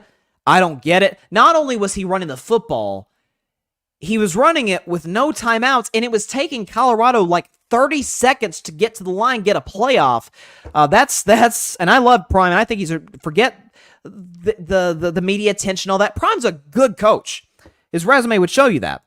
But that was not one of his finest moments thus far, whether it's at Jackson State, whether it's at Colorado, or anywhere else he's coached. That was very weird. I mean, Colorado got the ball back with 5:58 left in the game and no timeouts, and they scored with 1:43, and again, no timeouts. They had to hope and pray they got an onside kick. They, of course, didn't. USC survived the game. But on the bright side for Colorado, you fought back. Your defense stopped Caleb Williams in that USC offense the entire fourth quarter, held them scoreless. But listen, Colorado, I know people were saying, they're going to struggle to make a bowl game. The schedule's brutal. That was the 2 toughest games in their schedule. It was. They got Arizona State next week. They'll win that. Stanford, they'll win that. UCLA is a little dicey, but I think they can win that. They'll probably lose to Oregon State. They'll beat Arizona, lose to Washington State, lose to Utah. So they already got 3 wins. So that's 4, 5, 6. I think they very well could beat UCLA 7. That's a 7-5 team. Again, they didn't have Travis Hunter, didn't have Shiloh Sanders. They'll get both back, hopefully relatively soon. So there you go. Oh, yeah. Barry, don't nobody care about Paul Pierce.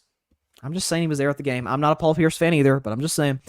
Parnell, Prime guarantee we wouldn't see the same performance like Oregon. Prime has made a huge difference for college football in general. Yeah, and I thought Colorado would get blown out. I did. I did. I thought they put up a better offensive performance, but I still think up front, and this is still a major concern for them, they do not have a good offensive line, and they don't have a good defensive line. That's going to be where Colorado where Prime addresses that football team in the transfer portal and in recruiting. They'll be much better in those spots next year. They'll just have to work with what they got now. I mean, you got to realize there's still some players in that Colorado team that were with them last year when they went 1-11. They'll address it though. What do we got? Patrick's talking about the Cowboys. He said, we beat New England, building momentum, but we're going up against the best defense of football. With our shambled offensive line, it's going to be a very long night. Doesn't sound like you're all that confident, Patrick. I hate to hear that, but I can't argue against his perspective. Parnell, coming out of college, if Bryson were an NFL GM, would he take Caleb Williams or Trevor Lawrence? I'd take Caleb Williams, Parnell. I would. I would. I loved Trevor Lawrence out of the draft. I said he's going to be the best quarterback in this class. I thought he was a generational talent, the best we'd seen since Andrew Luck. Lawrence was a bigger and more mobile version of Luck in my eyes. Caleb is, I'm not going to say he's as good as Mahomes or will be as good as Mahomes. Goes the right system, he absolutely can be. Absolutely. He's I've never seen, he is like the Steph Curry of college football. Remember when Steph Curry, not when he came on the scene in 2009, I'm talking about when Steph was in the midst of his second MVP season, was just almost breaking the game of basketball, at least we thought at that point. And we're like, how do you stop this guy? Like, what are you supposed to do with that? Guy can pull, from the second he steps across half court, he's a threat. Caleb's the guy, what's the defense against him? If you pressure him, he can move out and make plays. If you give him all the time in the world, he can make big-time throws to the pocket. Yeah, Parnell, put your comment back up. If I were a GM, I'd take Caleb Williams. And I love Trevor. You guys know that. But I'd take Caleb. I really would. Patrick, USC has a Ute problem. They'll lose in the regular season in Pac-12 champion. Oh, sorry. I thought you were talking about Colorado for a second, Patrick. I apologize. They'll lose the regular season and Pac-12 championship game matchup. They very much struggled against Utah. That's been their bugaboo. Patrick also says, Shedeur played his tail off. You can tell Tom Brady's mentoring is paying off. No question about that. Once Warren Sapp gets there next year, I expect the defensive line to be even better. Yeah, Deion's put together a heck of a coaching staff, and there's no question he'll continue to do just that. But yeah, they're not good up front, and they'll address that next offseason. But credit to the defense. Now, in fairness, Colorado did get a little lucky. When they were stopped on fourth down, they're down 14. We're kind of thinking, okay, this game's probably over. USC goes right down the field, get in the red zone. They stop them, and then the kicker misses a chip shot field goal to keep Colorado in the game. So he lucked up a little bit yet in that game, but hey, sometimes it's better be lucky than good. We know that statement goes. Shifting the NBA. Again, today is, folks, it's a packed show. It's a packed show. We haven't even got to the MLB playoffs. We haven't even got to that. But it's the NBA. And today happens to be media day. So I gotta admit to you, and I'll get to Jrue Holiday. Look, I think the Lakers are every bit of a contender in the Western Conference. I've been very vocal about that, even as a Warriors fan. That's a contender, no question about it. Anthony Davis might have had the best joke of the day. Chris Rock, Dave Chappelle, Bill Burr, David Spade, they got nothing on this guy. Sorry, this guy sounds so terrible, but I don't care. Anthony Davis was talking to the media today. Again, it's media day in the National Basketball Association. James Harden skipped, by the way, of course. And Anthony Davis says, my goal is to play 82 games. First of all, the organization will not let him, nor should they. And two, could you get to 60 before we have that conversation? I mean, come on. Don't take us for fools, AD. Come on. And listen, AD is a cool dude, great player at his peak. He's a great player. That's wild. He's not playing 82 games. He's not.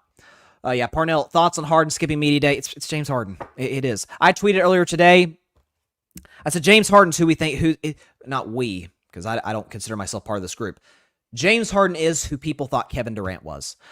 He's just jumping from team to team. First of all, KD had legit reason to leave Oklahoma City because of the Westbrook problem. Again, take the fact I'm a Warriors fan out of it. I don't get why he left Golden State other than the fact that, hey, he wanted a new challenge, which as a Warriors fan, as a KD fan, totally respect that. I just wish he hadn't gone to Brooklyn with Kyrie Irving, of all people, so he had legit reason to leave Brooklyn, and now he's in a stable situation in Phoenix. Do I buy the Suns this year? No, because they have an injury-riddled roster, or an injury-prone roster, rather, in terms of their star players. They have no defensive stopper, and they have no point guard. I don't buy the Suns this year, haven't since the beginning of the offseason, or at least since they added Bradley Beal and gave up a ton of assets in doing so. But it's who he is, Parnell. It's James Harden. I mean, it's now the third time in 3 years that he's quit on a team. Houston, Brooklyn, Philly. That's who he is. Okay, who's the common denominator? Okay, Houston's got a new head coach. They're looking up, in terms of their young talent they got. Who else is it? Brooklyn. Now, Brooklyn's not in a contending situation, but they got a crap load of picks. Nice players. Mikal Bridges, Cam Johnson. Got some nice oh my gosh, what's the guy's name? I'm forgetting his name. Cam Thomas, who I really like, is a scoring machine at his best. So, and then Philadelphia's always been dysfunctional. So, with or without Harden, that's going to be the case. But, that's kind of what we kind of expect. But that aside, NBA Media Day aside, maybe I'll talk more about that on Wednesday's show. Jrue Holiday was traded to the Boston Celtics. For the record, the deal, if I can pull this up here real quick, the deal was the Celtics got Jrue Holiday, the Blazers got Robert Williams, Malcolm Brogdon, and 2 first-round picks, which came from the Warriors in 2024 and the Bucks in 2029. So, Portland, I will say this before I get to Boston, Portland is handling this whole Damian Lillard, sort of the domino effect of a trade, beautifully. They're handling it beautifully. They got a good haul for Dame. They got Jrue Holiday, who they said, and it was made very clear by Woj and by everybody, they got Jrue Holiday. They're going to move him. He's on the end of his contract. He's going to want to play for a contender. We can get a good package for him. We're trying to build around this young talent we've got. So now they move Jrue Holiday. Now they have Malcolm Brogdon, and now there's rumors they could trade Brogdon. So it's like the gift that keeps on giving. Like this Dame trade, when it's all said and done, I'm curious to see like what it nets them in total. So good job, really good job by Portland. Is it Mick Cronin? I think or Joe Cronin. I apologize. Is their general manager? Good job by him. Like he's handling this Dame situation beautifully. As for Boston. So look, I get it. Now Brogdon, we assume they tried to trade Brogdon for I think Brogdon was part of the Porzingis trade initially, and then the Clippers didn't want him because the medical concerns there, and it just kind of fell apart. So Brogdon is now, in Portland. He's probably going to be moved. So he was going to be moved from Boston anyway. Robert Williams, though, is the interesting piece because Robert Williams, kind of their starting big, great rim protector. I remember there was a point in time where when Robert Williams played, when they made that run to the finals back in 22, when Robert Williams played, they were already a great defensive team. They were darn near unstoppable on defense. And so now your only reliable big is Al Horford. Are you sure you're going to play Porzingis at the 5? I think that's a bit of a concern. I think Boston should go out and get a big in the buyout market, sometime around January, February, but that's something they can address. Adding Jrue Holiday for the Celtics now puts them on par, equal footing with the Milwaukee Bucks. It does. So I said when the Dame trade happened, okay, I said Milwaukee's got the best team in the league. They've got the team. They are the favorites to win the title. Giannis is worst case, in my view, the third best player in basketball. Dame, to me, is a top 10 player. Man averaged 32 a game last season. You still got Chris Middleton, who's your number 3 option, which is great news if you're a Blazers fan. Excuse me. You got Bobby Portis. You've got Brook Lopez. You've still got shooting off the bench. I think they upgraded at head coach with Griffin. So Milwaukee's in great shape. But what does Boston do? They say, okay, we lost out in the Dame sweepstakes. There are reports that they might have been in it for a limited time. Now they go out and add Jrue Holiday. And what does Jrue Holiday supply? Not only does he, obviously his first objective, if and when the Bucks play the Celtics in the playoffs, and we assume, and we certainly hope, that if both teams are healthy, that's the case. Of course, he'll guard Dame, and Jrue Holiday, to me, is the best defensive guard in the NBA since Tony Allen. Honest to God, I mean, lateral quickness, great length, anticipation, instinct. He's got it all. Jrue Holiday's a great defensive player. Again, I think best at his position in the NBA. So he'll take Dame and make things as tough as possible on Dame. More than that, though, what have I been saying about the Celtics for basically a year since they lost to Golden State in the finals? They've got the wing talent. They've got Tatum and Brown, and they've got the bigs. They've got the side. Bench is good. Man, they just need a point guard to get them in and out of sets. When things aren't going well, when the fit hits the shan, so to speak, a guy who can step in there, calm things down. And Holiday's capable of getting his own shot, but also getting the ball to Tatum, getting the ball to Jaylen Brown, getting other guys involved in that regard. Now they have that. Marcus Smart was a great defensive player. He's not a point guard. He's not. If Memphis expects him to be that, they're in for a rude awakening during the Ja suspension, which is why I don't get them making that move, but that's neither here nor there. Derek White, he really is more of a 2. He is. He's better as a 2. He's not a guy who's going to get you in and out of sets. The Celtics tried that. It didn't work when Brogdon went down in the playoffs last year. They really struggled in that regard against Miami. I know he had the game-winning tip-in layup back in Game 6 against the Heat, but it just didn't. It wasn't going to be something that they could sustain long-term. They can now with Holiday. So now Jrue Holiday is what? Your 4th option offensively? Now, the question, the wild card, the thing that's going to put the Celtics over the top or keep them from beating Milwaukee or whoever else may or may not come out of the Eastern Conference, Kristaps Porzingis. That's the key. Tatum is amazing. He's top 10 player in the league, no question about it. Jaylen Brown, in my opinion, is top 20, maybe 21-ish, but he's an all-star. He's a very good player, all-star level player. Now you got Jrue Holiday. He's your defensive stopper, at least on the perimeter, on the wing, and is a good... People forget, Jrue Holiday's been a point guard on playoff teams in the past. Like, he's back in New Orleans and won a championship with Milwaukee as their point guard. It was just what the doctor ordered for them. Now he's in Boston. So you're good there. Got his new assistant coach, Sam Cassell, who's going to have more of an input than maybe people give him credit for. Can Porzingis stay healthy? And do they trust him enough to play the 5? That's the thing that I look at if I'm a Celtics fan, and I don't love giving up Robert Williams. I'm fine with it to get Jrue Holiday, but I don't know about that. If Porzingis is healthy, which last year he was relatively healthy, Wizards shut him. The reason he didn't play as many games is I'm somewhat implying is because the Wizards, when they were out of the playoff mix, just shut him down. Like, let's not get him injured. We're probably going to move him. Like, let's not hurt our asset, basically. So he could have played 65-ish games, which is good for him. That's the component. Because and I love Al Horford. Even though he's a Florida Gator, I love Al Horford. But at this age and stage of his career, can you consistently trust him to be your solid big man?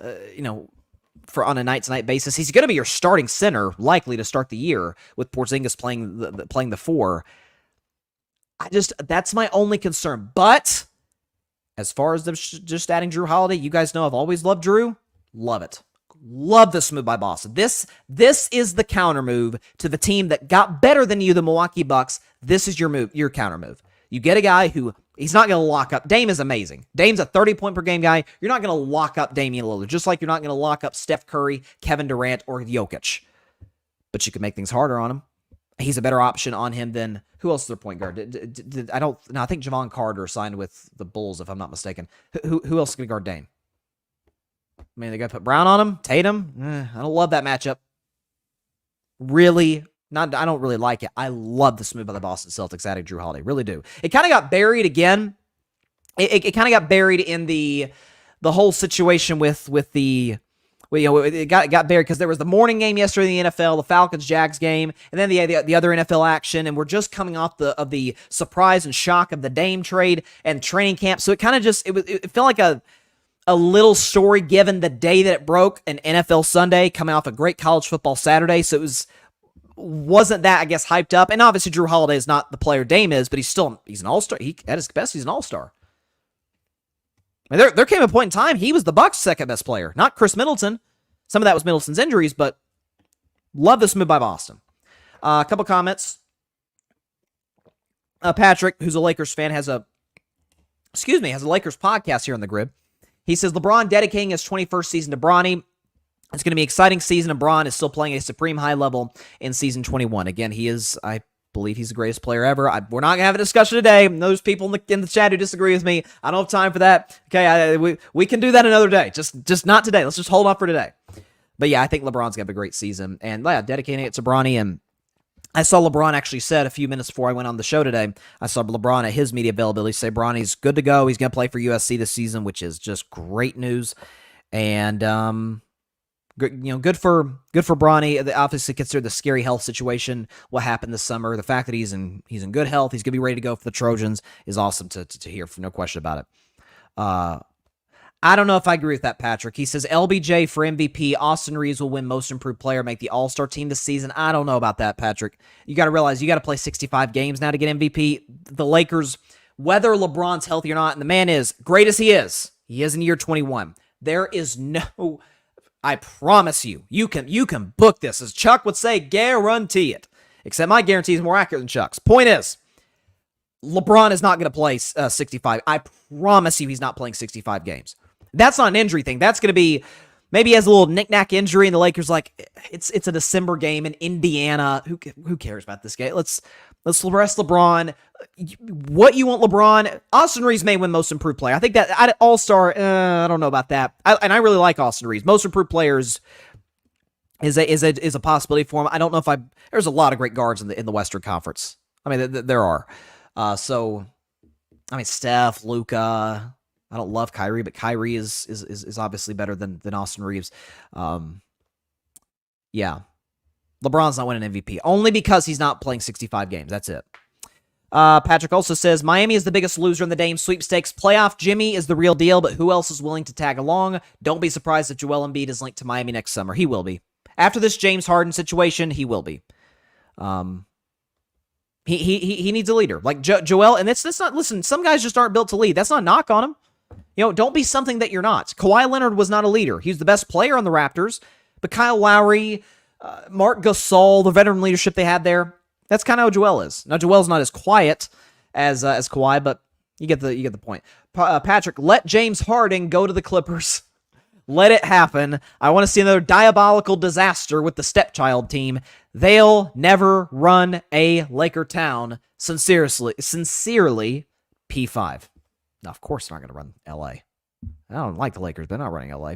Patrick, Porzingis doesn't move the needle for Boston to win the title. I'd take Milwaukee over Boston, Philly, and Miami. Don't sleep on the Pacers. They got potential to make some noise in 2024. I like the young pieces they got.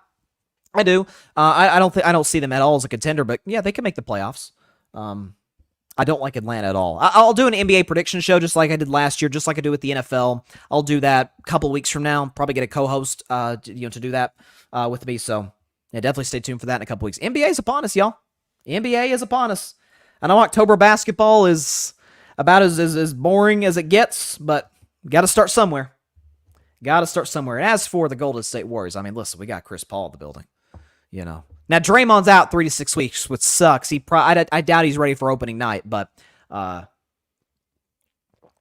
let's just say the cancer in the locker room,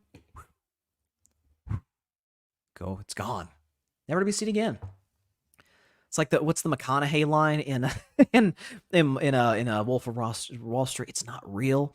It's fairy dust. It's gone. That exists anymore. There's none going on in the Golden State locker room. And that, my friends, is what held them back from winning a title last year. That and they were too young, and they addressed both of those concerns and problems. Watch out for the Golden State Warriors, but y'all know that by this point. Okay, last couple segments. Try and get through them pretty quickly. So, Major League... Well, before I get to Major League Baseball, we got another comment? Yeah, Patrick says, I can't wait till Shaq and Charles get back on the air. If anyone needs a few laughs, check those guys out when NBA season starts. Yeah, they're the best. It's the best sports show on television, and it's not even particularly close. I watch a lot of shows out there, listen to a lot of podcasts. Check out our podcast here on the Grid Network, y'all. But nobody does it better than Shaq, Chuck, Ernie, and Kenny. It's the best group in television. There's no question about that. Okay, so we got some Major League Baseball playoffs start tomorrow. Tomorrow. Got a couple of game ones. Again, the last year, Major League Baseball added an extra playoff spot to the National League and the American League, which ended up year one making a huge difference because the Philadelphia Phillies, and I hate Philadelphia, but the Philadelphia Phillies were the 6th seed in the National League, which didn't exist just as recently as 2 years ago. And Philadelphia came within 2 wins of a championship. So, if you're looking at the playoff bracket and you're looking at teams, the Blue Jays in the American League or the Diamondbacks in the National League. Okay, not saying they're as good as Philly or they're going to go to the World Series or anything. I'm still sticking to my pick with Astros out of the American League. What a job by Houston to steal the division. Did y'all see that? My goodness. But I still got Houston coming out of the American League, Atlanta coming out of the National League in a rematch of 2021, and Atlanta prevails once again and gets another title. I think I said Atlanta in 6 before the season started. Yeah, Atlanta and Houston match up once again. That's what I got. But neither of those teams play in the wild card round. They changed it from a single game to best out of 3, like a series based, like a mini series, so to speak. So let's go and get our predictions of Major League Baseball. The postseason starts today. This is what we all wait for in the baseball season. We'll start in the American League with the Texas Rangers out of the American League West. Blew the division, let's just say that for the record. And the Tampa Bay Rays out of the AL East. How about the AL East putting out 3 playoff teams, none of them being my Red Sox or the New York Yankees? It's unbelievable. It's unbelievable. At least the Yankees aren't in it. Anyways, so Rangers come into this series. Again, they won 90 games this year. Had some key injuries to guys like Jacob deGrom. They brought in Max Scherzer, who's dealing with injuries as well. So they're kind of reeling. I think the morale of that baseball team is in a bad spot. Tampa Bay, on the other hand, dealt with their own share of turmoil with the whole Wander Franco concerning, disturbing situation going on over there. But Tampa Bay's been here, and they've done that. They went to the World Series back in 2020, albeit it was the COVID year, but they still pulled that off. Almost ended up winning that series against the Dodgers. Won 100 games in 21. What kind of took a step back last year, losing to the Guardians in the wild card round. Ended up getting swept, I think, a mini sweep, so to speak, in Cleveland, Ohio. But they come in, got out to a crazy start this regular season, tail off. Offense is really going. They've got one of the best offenses in Major League Baseball. Pitching staff is always good. Kevin Cash is too analytics-driven for my taste. However, as I always say, you should use analytics. You shouldn't abuse analytics. He abuses them to a certain extent, and it's cost him some playoff series. I don't think it will here. I'm relying on the Rays pitching and offense. Give me the Rays in like a mini sweep, 2-zip. Over the Texas Rangers. I just don't like what the morale of this Rangers baseball team is right now. So give me Tampa Bay to win this and advance to the American League Divisional Series. Moving on, sticking in the American League with another AL East team, the Toronto Blue Jays taking on the Minnesota Twins. The Twins won the American League Central, which, an argument can be made that's probably the weakest division in Major League Baseball. They only needed to win 87 games to do so. As it turns out, the Blue Jays, with 89 wins, actually one-up them, or two-up them, so to speak, in that department. So listen, Minnesota and Cleveland were kind of in a tug-of-war at the start of this year. Minnesota, from about midway on, kind of pulled away. Cleveland, by the way, shouts out to Terry Francona, the great manager, formerly of the Red Sox, retiring. Just want to give props to him. But listen, this is a Minnesota ball club that has a great offense, but their pitching has struggled at times. As for Toronto, there was a point in time they were kind of in a tug of war for that last wild card spot with Seattle. They pulled away in the end. They've got some great talent offensively, starting with Vlad Guerrero Jr., Bo Bichette's there. I think Bo Bichette's there, and George Springer, who has championship experience back in Houston. Pitching staff is good. I'm going to roll with the Toronto Blue Jays to win this series. It's going to go the distance. Again, the mini distance to a certain extent. They'll win in 3 games over the Minnesota Twins and advance to the American League Divisional Series. So, in the final 4, so to speak, in the AL, it's going to be the defending champion Astros and 3 American League East teams. Again, none of them being my Red Sox or the hated, and I do mean hated, New York Yankees. And by the way, can we do this one last time since they did lose yesterday? One last time, just for the record. Big Poppy, what happened yesterday, my friends? What happened to the New York Yankees? Yankees lose.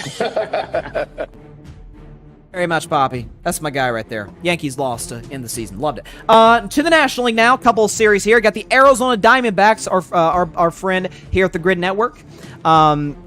Jamel Crothers, who writes for the websites. He's a big Diamondbacks fan, goes to Chase Field a lot. Diamondbacks, Brewers in the series. The Milwaukee Brewers won the American League Central to get to this point. The Diamondbacks, the last team in the National League, only winning 84 games to do so. There was Cincinnati was in the mix, and Chicago was in the mix. San Diego made a late push, but wasn't able to get over the top to get into the postseason once again. But listen, Milwaukee, if there's one thing Milwaukee does well, and it always translates to the playoffs, they always have an elite pitching staff. They got Corbin Burns starting in Game 1. Corbin Burns, one of the better starters in Major League Baseball, and certainly has a solid history of pitching some big games. As for Arizona, listen, they've got another Corbin Carroll, who had a big-time season for them, but it's a young group, young talent. They kind of came out of nowhere. There was a point in, I think, May when they were leading the Dodgers of all teams in the NL West, but of course the Dodgers, being the great organization and great club they are, pull away. They win as many games they did to take that division pretty easily, I might add. Listen, I love Milwaukee's pitching. Pitching translates to the playoffs far more than offense, even though the Diamondbacks certainly can score. But I'm going to take the Milwaukee Brewers to win the series in a clean sweep, a quick sweep rather, 2-0 against the Arizona Diamondbacks in advance, once again, to the National League Division Series. Moving on to our final matchup. This is a good one. The Miami Marlins and the Philadelphia Phillies. Philadelphia, Philly was the best in my view, including Tampa Bay. Philadelphia, to me, was the best non-division winner thus far this year in Major League Baseball. The offense has firepower all over the place with Bryce Harper, with Kyle Schwarber. Got guys everywhere. The pitching's excellent. Helped them get to the World Series just a year ago, where they ended up losing to the Houston Astros. As for the Miami Marlins, they have a kid batting for them. Arias, I think that's how you say his name, who was flirting with a 400 title, the old Ted Williams record for a while there, but just, got it tailed off. But he's still batted, 370 something. So Miami can score on you. They have an excellent offense, but Philadelphia's a tough place to play. That's an electric environment in the playoffs. I think the offense for Philadelphia is going to show up. The pitch is going to show up for them. Again, Miami, good offense. I think this series actually gets kind of interesting, goes the distance, but I'm going to take the Philadelphia Phillies to win this series in the 3 games and get back to the NLDS once again. So, Turn the music, background music off, the intense one, because we reserved that for big games and mostly playoff games or series in this instance. So go back over my predictions. I've got the Rays sweeping the Rangers to advance.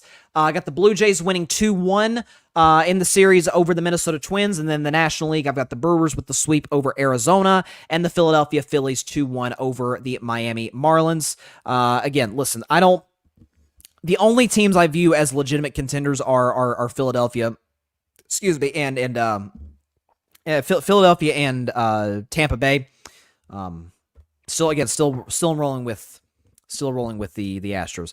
Philip Chanel's the comments. He says, "Don't sleep on the Orioles. My pick is the Dodgers and the Orioles in the World Series." Listen, Baltimore's having a spectacular year. They have been. Listen, this goes to show you. I know people don't like tanking. I know it's not popular amongst fan bases. If you do it right, it works. It does. It just does. If you do it right, you can be very successful. And Baltimore's done that. They sucked for a long time. There was a couple of years where they lost over 100 games. They were terrible. They were the last laughingstock of Major League Baseball. And here they are. They're back. So that's a good pick, Philip. Dodgers, Orioles. I'd love to see the Dodgers back, although it'd just be salt in the wound. I've always liked the Dodgers. I always have, but it'd be like just extra salt in the wound if Mookie Betts wins a title, wins 2 titles without the Red Sox. It'd be terrible. Real quick, and then I'll move on to Seahawks, Giants to predict the game. I just wanted to take a moment to say this. So, again, as I mentioned today, I literally just mentioned about Mookie Betts. I am a lifelong Boston Red Sox fan, and so it is with great sadness, and we got the news yesterday afternoon during the football games, that legendary, I consider that certainly as a Red Sox fan, legendary relief pitcher for the Red Sox, Tim Wakefield, passed away yesterday at the age of 57 of cancer. We had recently found out on Thursday that he was dealing with a lot of health problems. Listen, Wake was, and you're seeing from not just the Red Sox, you've seen guys like David Ortiz with his social media posts, just heartbroken. Pedro Martinez, I saw put a post yesterday. He's devastated as well. And I remember, when you become a fan of a team, I'm trying to do this now with my Steelers. When you become a fan of a team, you try to kind of ingratiate yourself in the culture and learn about the history of the teams. And for the Boston Red Sox, you learn about the 04 team, you learn about the 08 team, the 07 team as well that won against Colorado in the World Series.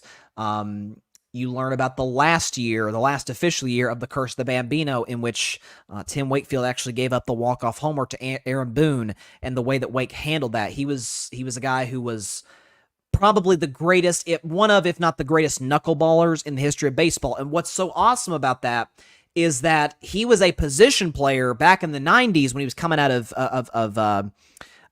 Double-A baseball. He's with the Pittsburgh Pirates organization, and they told him, they said, like, dude, you're not going to make it as a position player in Major League Baseball. You're just not. And so he's like, okay, I'm going to adjust. I'm going to completely change everything that I do about how I play baseball. I'm going to become a relief pitcher. I'm going to become the best knuckleballer in baseball. And doggone it, that's exactly what he was. And way more important than that, way more important than the championships he helped us win in 04, and was a great veteran presence in that clubhouse in 07. Wake was a great guy. He was. You're seeing, again, not just the tributes from the Red Sox, but the tributes around the baseball world. You're seeing even Yankees players, announcers talk about how much they loved Wake. And, man, just a devastating loss. Praying for his wife, who, again, we know she's going through some health battles herself as well. He's got a couple of kids that are about please forgive me if I'm incorrect, but I think he has 2 kids, both are around my age. So I cannot imagine, the devastation, the heartbreak for Tim Wakefield's family. So may he rest in peace. And man, just a devastating loss for the baseball community. Just devastating loss for the Red Sox. I was just devastated when I saw this news yesterday. Good dude, just a good guy, and great broadcaster too with the Red Sox broadcasting team. So he will be missed. So Tim Wakefield, really good, great player, better person, and he's in a better place today. There's no question about that in my mind. God bless him, And God bless the family. Definitely going to be keeping the Wakefield family in my prayers right now, and I urge you to do the same. No doubt about it. All right, do my best to shift from that to we have a Monday Night Football game tonight. Big NFC matchup as we get the background music going right here between the Seattle Seahawks and the New York Giants in the Meadowlands. And Seattle is a 2.5-point road favorite in this matchup. So, listen, Seattle comes into this. They got a big win last week. Their offense has looked outstanding against the Detroit Lions and against the Carolina Panthers last week. Geno Smith has been on his game ever since that clunker against the Rams. He's been on his game. That Seahawks offense with Tyler Lockett, with Jackson Smith and Jigba, who's still trying to find his rhythm. This could be a breakout game for him. DK Metcalf's been great. You've got the great running game they have. Offensive line's a little beat up, but they've got some playmakers there. As for the Giants, again, they go into this game just about as beat up as they went into that Niners game 10 days ago. Likely no Saquon Barkley and 100% no Andrew Thomas, their left tackle. I think the way Seattle, it's a Pete Carroll defense. They're really coming on right now. The offense in general just really seems to be kind of finding its rhythm. To me, they look better than they did last year, albeit it's a small sample size. But I'm going to take the Seahawks to win tonight, 31-17 over the New York Giants to cover the 2.5-point spread. To win fairly comfortably, 31-17 over the New York Giants, and get to 3-1, just a game behind the 49ers in that division. You guys know I really like Seattle coming this year. I thought they were a playoff team. I feel great about that prediction today. Give me the Seahawks 31-17 over the New York Giants, and the Giants' rough start continues. All right, that is all the time I have for today's show. Appreciate everybody stopping by. As always, be sure to catch Carving Up Live on Wednesday at 6 p.m. Eastern, 3 p.m. Pacific time, right here on Twitter, as well as the Carving It Up YouTube channel and the Grid Network YouTube channel. And be sure to like, share, comment, and take 2 seconds out of your day. Hit that big red subscribe button. Helps the channel grow exponentially. Again, we just got to 400 subscribers early this morning. Again, trying to get to 1,000 by the Super Bowl. We're well on our way to do that, so I cannot thank you guys enough for the support. You have no idea what it means to me. It's been awesome. So if you've subscribed, thank you. Tell a friend to tell a friend about it. If you haven't, please hit that big red subscribe button. We sure appreciate it. And of course, go subscribe to the Grid Network. That is GRYD, Grid, the Grid Podcast Network, right here on YouTube, as well as any and everywhere you get your podcast, be it Apple Podcasts, Spotify, iHeartRadio, Google Podcasts, any and everywhere you get your favorite podcast. Man, what a great show. College football, NFL, Major League Baseball, NBA. October's the best sports month. Best sports month of the calendar. You cannot convince me otherwise. It's awesome. All right, see y'all on Wednesday. Got a great Monday night game tonight. Baseball playoffs start tomorrow. College football's in full flight. NBA Media Day. Hey, doesn't get much better than that. How about hockey's coming up too? I don't even watch hockey. Hockey's coming up too for you hockey fans out there. Let's go. And not one mention of Taylor Swift until this moment. I pulled it off, y'all. All right, see y'all on Wednesday. Stay safe out there. Be sure to take care of your physical and mental health as well, of course, and be sure to contact your local state representatives and senators to demand change for gun violence in America, because we've got to fix this issue, and it's one I wish would get brought up more often than it does. No doubt about it. Okay, see y'all on Wednesday. Great show. Appreciate all the feedback that we got today. God bless you all. Peace out.